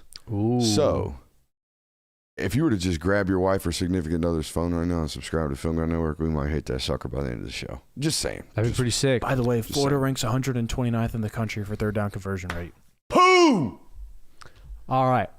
Here's my final unless it doesn't happen. Gunnar Stockton, known Gator hater. There's pictures of him with Gators on his shoulders. We know the story about his grandfather, RIP to him. He does not like the Florida Gators. He's an emotional football player. We've seen that. Although we've kind of seen him curtail those emotions in these matchups. I don't think that happens on Saturday, though. We're getting a Gunnar Gator chomp on Saturday. You heard it here first, unless it doesn't happen. Post game? You heard it here first. Gunnar Stockton personal foul. Ooh, I like that. Unsportsmanlike conduct. And you know what? When he does that and ultimately walks to the sideline to receive an ass chewing by Kirby Smart, he will do it with a smile on his face. Hot take. This is Kirby Smart's version of the Gator stomp. Let's Gunnar Stockton pull a Raven County. Throw the damn ball out of the end zone. I don't care. Just get you one. Fire the boys up. Take a personal foul. Be unlike you for a second. Go get you one, son. It always makes me chuckle. No ass chewing from Kirby. It always makes you chuckle watching the clip of Nate Frazier hitting the gator chomp followed by a throat slash and Lawson Lucky's eyes going, oh no, please, no. Jared Wilson going, like, no, dude. You can see Jared in the all 22. Literally, he's like this, and he's like, no. In the close-up, you literally see Lawson's eyes go, oh no, please. this might be the most excited I am to see Gunnar Stockton play, because I think you are going to get that moxie that you saw in high school of this guy like has some fire to him. So I'm excited for that. A little something. Little chip on the shoulder. Little lunch pail attitude. You know, real blue-collar quarterback. Yeah? Dog's going to roll, Jonathan. Is that what you're saying? Is that what you're feeling? Mm-hmm. You heard it here first? Mm-hmm. What's the starting quarterback think about this one? No, I don't know if I would do it. We can't run that into the ground too much. We found gold. We Let need me to make just it say stretch. this. Gold's malleable. If there's It can stretch, anybody, we just don't need to stretch it too thin. if there's anybody that has any relation to Gunnar Stockton that listens to this show and has heard me do the impersonation, and you feel as if it is offensive or anything of that matter, I'm sorry. Please let me know, and I'll stop doing it. I do it out of good fun, not to be disrespectful. If you found out that was the only thing in this world that found a way to put a frown on Gunnar I literally Stockton's said this face, to how Christian would after you the feel? show. I was How like, would you feel? if I found out it was like the one thing in the world that could make Gunnar Stockton stop smiling, I'd quit my job. I'd be like, I can't do this. Like, this is just the end. you're That's a it. monster. I can't replace you. I'm sorry, but that guy always has a smile on his face. And if I were a reason that man frowns, I don't know if I could handle that. What if it's man, just I couldn't do it either. What if it's just on site and he kicks your ass when he sees you? I respect it, honestly. That'd be kind of funny. Handle too. your own business. I respect it. So I just want to put that out there. Gunnar being like sneaky hands guy would be kind of. I don't think there's. I don't think diabolical. I don't think there'd be anything sneaky about Gunnar's hands. That is a farm boy. Those guys know how that dude's to. been you think he's got tossing hay mitts? bales. They know how to fight. Even if they've never fought before, they just know how. Gunnar Glockton's in the chat right now. Says not offensive. Clear game. Thank you, Gunna. I will say this. I don't know if I'm betraying any confidences. His representation reached out about a photo. Oh. So maybe they do listen to the show. They borrowed a photo, put it on his system. I was like, for that guy, you never have to ask. Yeah. Just do whatever you want. Of course you can use my photos. Free charge. Also, what do you think of this impression of Gunnar? Also, correct. What do you think of this? Because we think it's kind of cool. Yeah. I mean, you're not out here making him like, rated R Gunner. We could like really take the bit and like steer it into negative or steer it into some filth. Try to make it accurate and positive. Good, wholesome man. Yeah, exactly. Hey, we love Gunner. Y'all want positional breakdowns or do y'all still got? Let's do unless positional it doesn't breakdowns. happen? All right. Let's do this. Don't sound too Don't excited sound so to do excited to do Sorry, the you show, got to get man. out of your chair. Y'all wearing me out, man. What do you mean wearing you out? You asked, do we want to do it? And we said yes. And you go, all right, I guess I gotta go do that. I mean, let me do my job. You want to get up here and write my notes for me? Do you want me to? No. All right. Shut up. Y'all mumbling over hot mics over there? He's got to pee. I said I really wanted you to do it. Hey, Stretch, will you do me a favor? Hold up this shirt right here. Just hold up this shirt right here. And let the folks know that the link to these shirts are in the description of this video. Okay, we got those. We got Shut Up and Grind the Tape shirts. We got Stretches a bit. Hey, look, have I gotten taller or have you gotten shorter? God, you make me feel little. All right, link in the description. Okay, we've been selling them like hotcakes. All right, make sure you're getting in on the action over there with our merch department. All right, let's talk about this positional breakdown. Jonathan, why do we do positional breakdowns the way that we do it? Because everybody else does it like crap. Asking him to do that midstream is crazy. We are midstream. That's what I meant. I mean, God forbid I ask him to do his job midstream. I can hear it. It's strong. We got a strong signal on this stream. That's right. All right, let's do it. UGA's offense. Okay, UGA-O versus this. Who are they playing this weekend? This Florida defense. Flow Rida Gators. The Flow Rida Gators. All right, that Florida D. All right, let's talk about it. Hey, Jay, well, why do we do positional breakdowns the way that we do positional breakdowns? Now that you're done, messing around during the middle of the stream. We do positional breakdowns this way because it makes no sense to do your typical positional breakdown that you see on social media of quarterback versus quarterback, offensive line versus offensive line. Offensive line doesn't play the offensive line of the other team. The quarterback doesn't play the other quarterback of the team. It goes offensive line versus defensive line. Jonathan, this and the other. We had a dumb fall victim to it on social media last we did. week. I cooked them. Boy, they got Cooked 'em. I mean, to a tune of like 300 likes on that sucker. Yeah. The brand is strong. Amen. The brand is strong. Let's talk about it. UGA's offensive line versus that Florida defensive line. I'm going to tell you right now, if you've been watching this show all year long, we're picking Georgia's offensive line against just about anybody this year, okay? Unless they roll up on, Missouri anytime soon. I think the only team that we pushed was Bama. Bama. We pushed Bama. All right, O-line versus just did that one. Sorry. It's all right. Y'all bear with me here.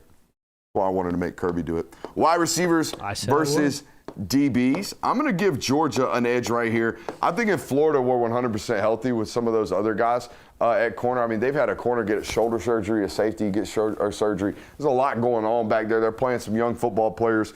A lot of people in my mentions tell me Cormani McClain is food. That's what I have heard. I've seen that as well. Is that true? I don't know. Is he indeed food? Well, I think he's actually a cornerback for the University of Florida, but... Tight ends versus all. Okay, got a lot going on right there. Here's why I'm taking Florida. All right. Florida's got a lot of big bodies. Mm-hmm.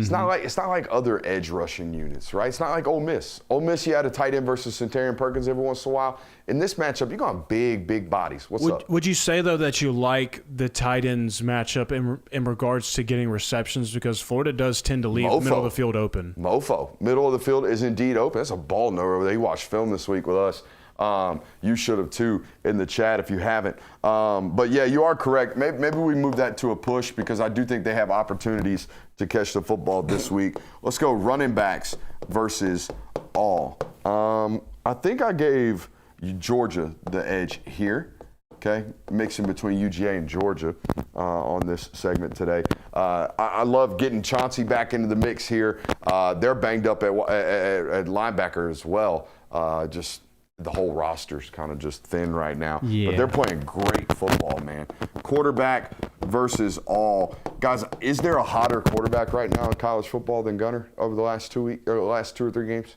I'd be hard-pressed to find one. It was Ty Simpson, but he didn't have astonishing performance. He had arguably his worst game since Florida State, and it wasn't bad. Maybe the North Texas quarterback? Yeah, but he struggled in his only loss. You could make an argument for Trinidad Chambliss, but Gunnar Stockton outdueled him. So I'm going UGA. Quarterback is hot as F right about now. OC versus DC. I called this a push. Both these guys got a lot of experience in this conference, and in my opinion, both these guys are very, very underrated. There's some static with the mic, apparently.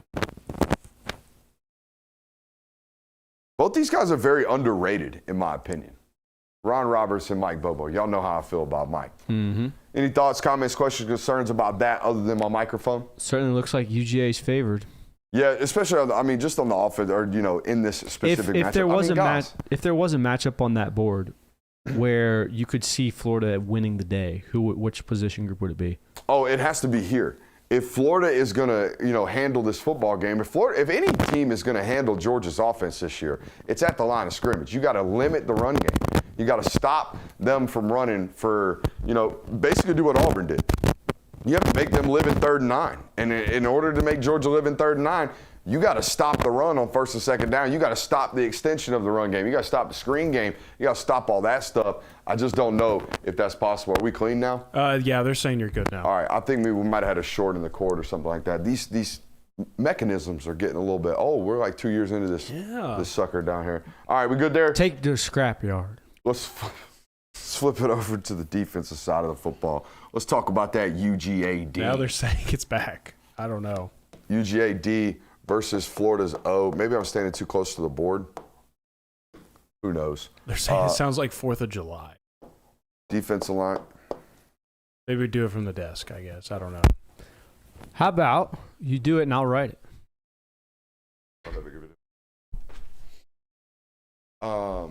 saying this. Oh, it's the zipper.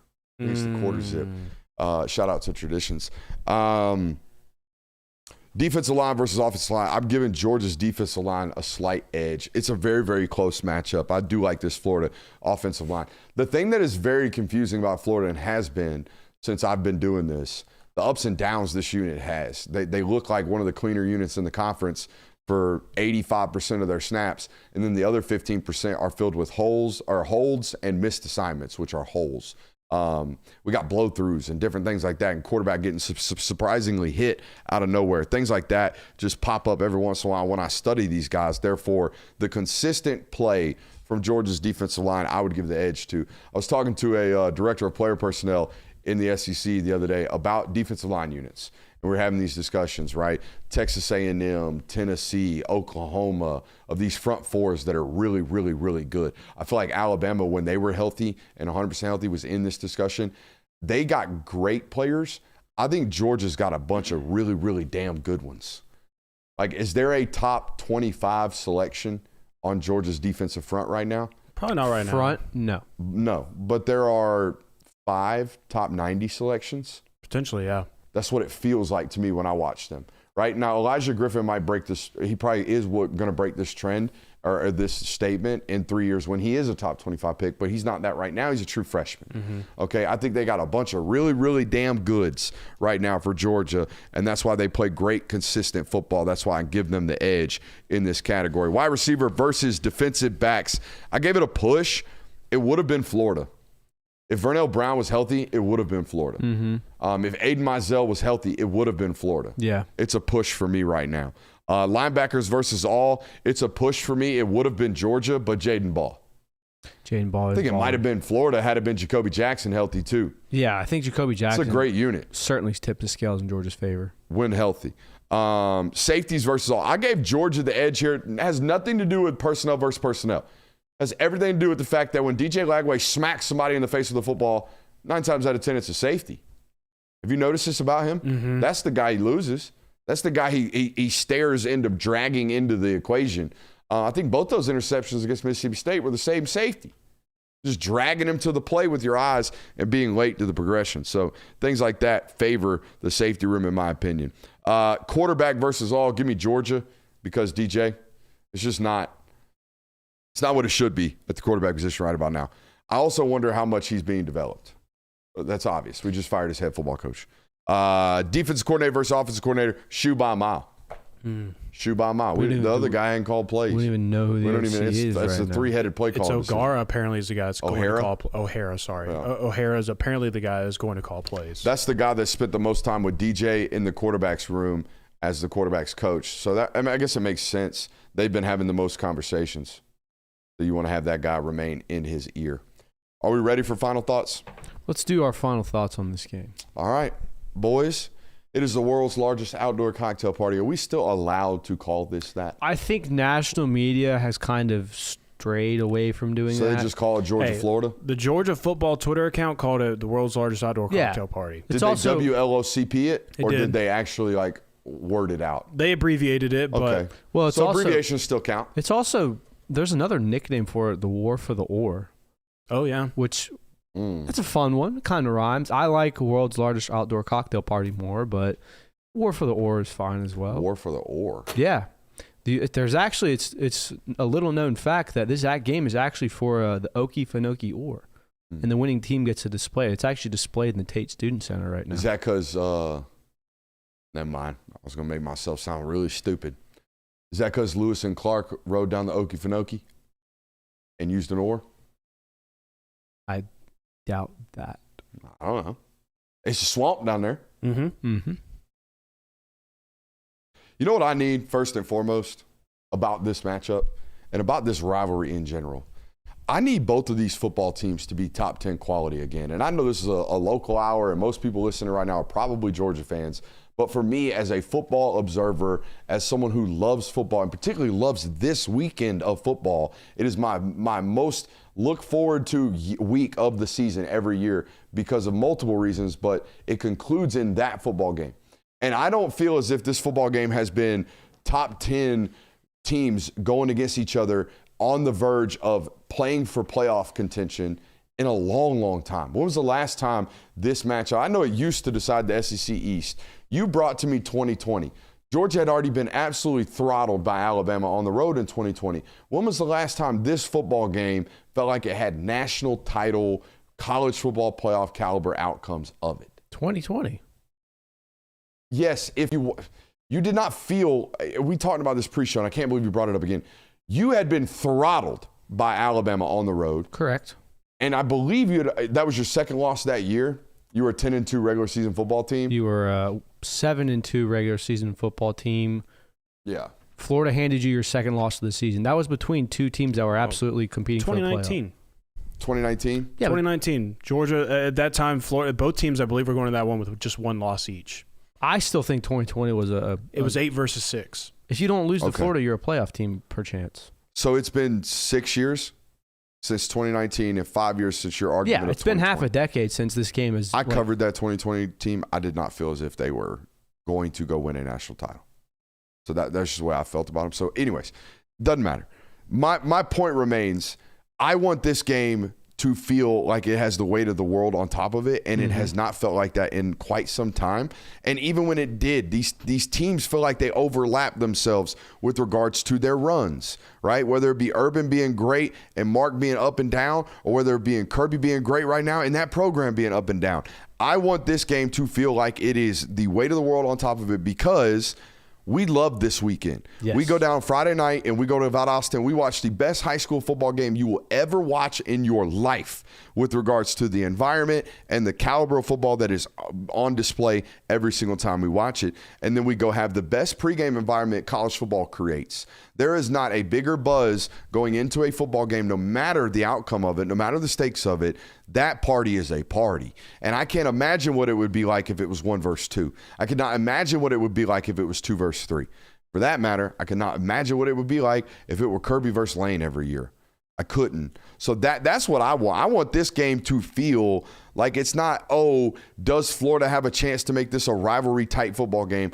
I want this sucker to feel like it's the biggest thing in the weekend. That's what I want. Yeah, it definitely deserves to feel like that. And you're right, it hasn't really felt like that all that often. And it's kind of interesting because it's my lifetime it hasn't. In the last 30 years, it really hasn't. There's not been a lot of overlap where these two teams are great at the same time. I think the last time that ahead of outside of 2019 and 2020 was 2012. Other than that, it was two programs that were kind of trudging through the dark. So you're right. When this game does have college football playoff implications, and when it did have SEC championship implications, it did mean a whole lot more. And the other final thought I have before we get into actual football final thoughts, for my listeners who might be a little bit more veteran, for my listeners who might be a little bit more on this earth a little bit longer, just know that C4s, all right, Oh, God. they're not an alcoholic beverage. They are not for you. Jonathan and I were down there in Jacksonville last year, and we're walking around, having a good time, shooting some man on the street content, and we see these two young ladies dragging a cooler full of C4s. And they pull up on a lady who had to have been in her 70s. I would say 70s. Had to have been in her 70s. No. And gave her a C4 and walked off as if they didn't just hand somebody a nuclear weapon, because that's what it is. I mean, I at 23, I feel like if I drank one of them things, I would crawl up out of my own skin and my heart would explode.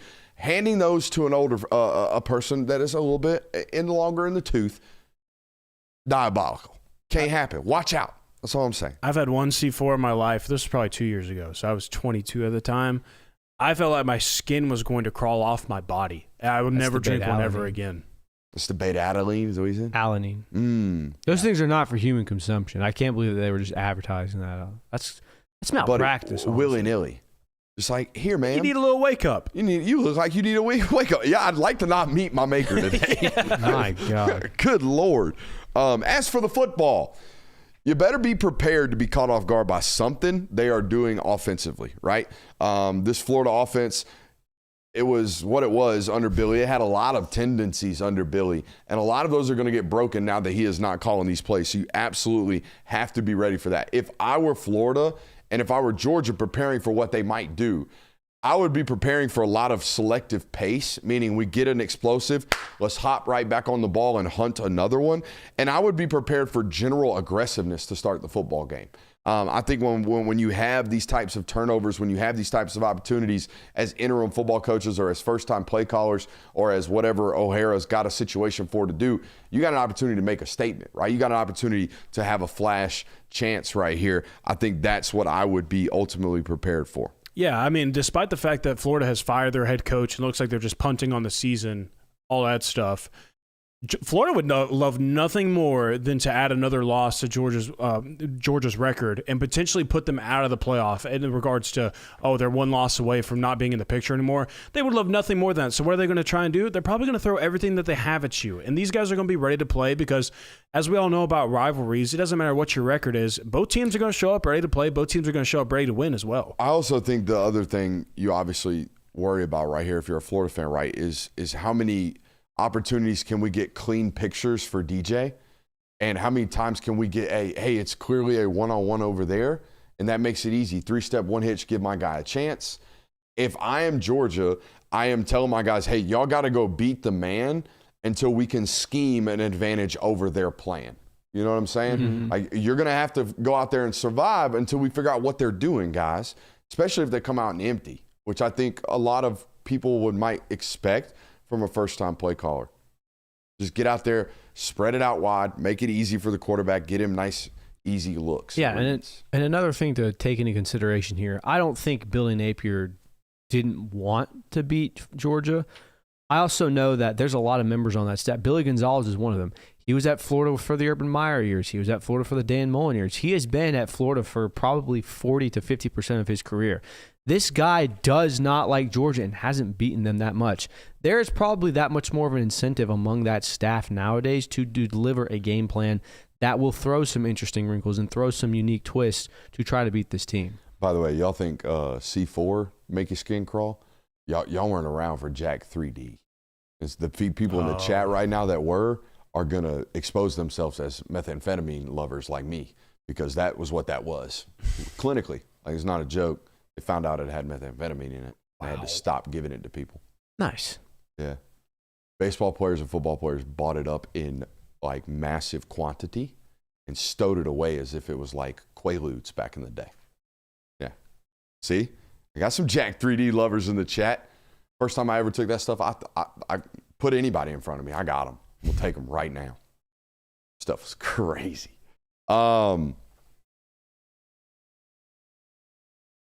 Offensively for Georgia, I think there's a real opportunity for some explosive pass attempts.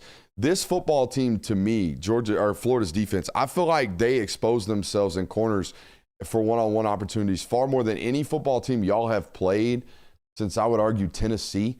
They're not as much of a just keep everything in front defense. They're aggressive in play style. They're aggressive in opportunities for wide receivers, and I think that could expose them to a lot of explosive opportunities for Gunnar Stockton and this offense. I think the other thing is very important, and we learned that is an opportunity for y'all to do, is something that is available to be done, which is hunt to start the football game like you did against Ole Miss. Now, I think everybody's preparing for unknowns on the offensive side of the football for Florida, but we don't necessarily know if they're going to do what other teams do to you guys, which is come out and play something totally different defensively.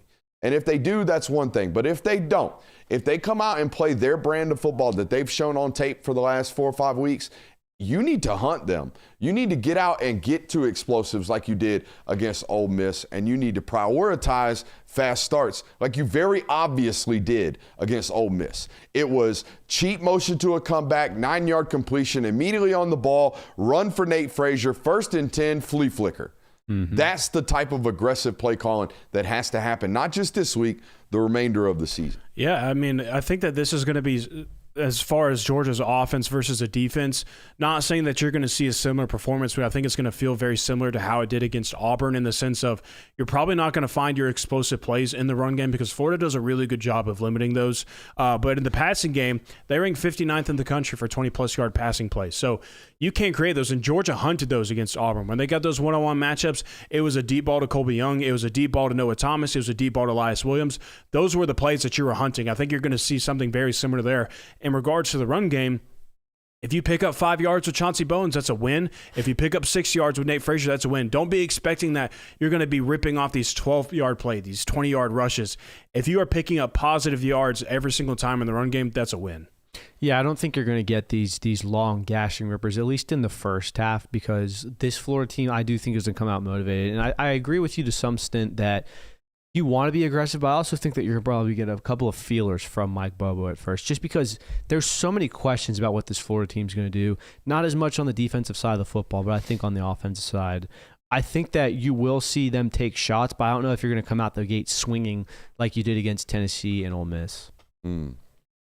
Yeah, don't need to fill out this defense at all, I don't think. I think you need to go out and get after them. Any other final thoughts? Somebody said, Jack, the 3D would have you deadlifting with your mind. With your mind. I want to learn how to blow shit up with my mind. The last final thought I have on it is I know that the history of this rivalry game, especially the last decade pretty much, has heavily favored Georgia and has heavily gone the Dogs' way, so much so that it's somewhat become an afterthought of, oh, we'll beat Florida this year. There was a time when Florida was an automatic L on your schedule, or a, man, I hope we can win that game. Don't come into this with the assumption that it's going to be smooth sailing, it's going to be easy, it's going to be a quick dub. Now, there are a lot of indicators that would say that Georgia is the more talented team. Georgia has all the advantages here. But don't come in with the arrogance of we should beat them by 30 points. It's going to be a closer game than people think, for a longer time than people think. I do think Georgia ultimately pulls away and wins this game by 2 scores, but I don't necessarily think that we're going to wake up at halftime and look and go, man, Georgia's already killing them. You know what I'm excited for this weekend? First 3 deep walk and talk we've had since Tennessee. Good omen? Might be. I mean, you broke your curse. Oh, there never was one.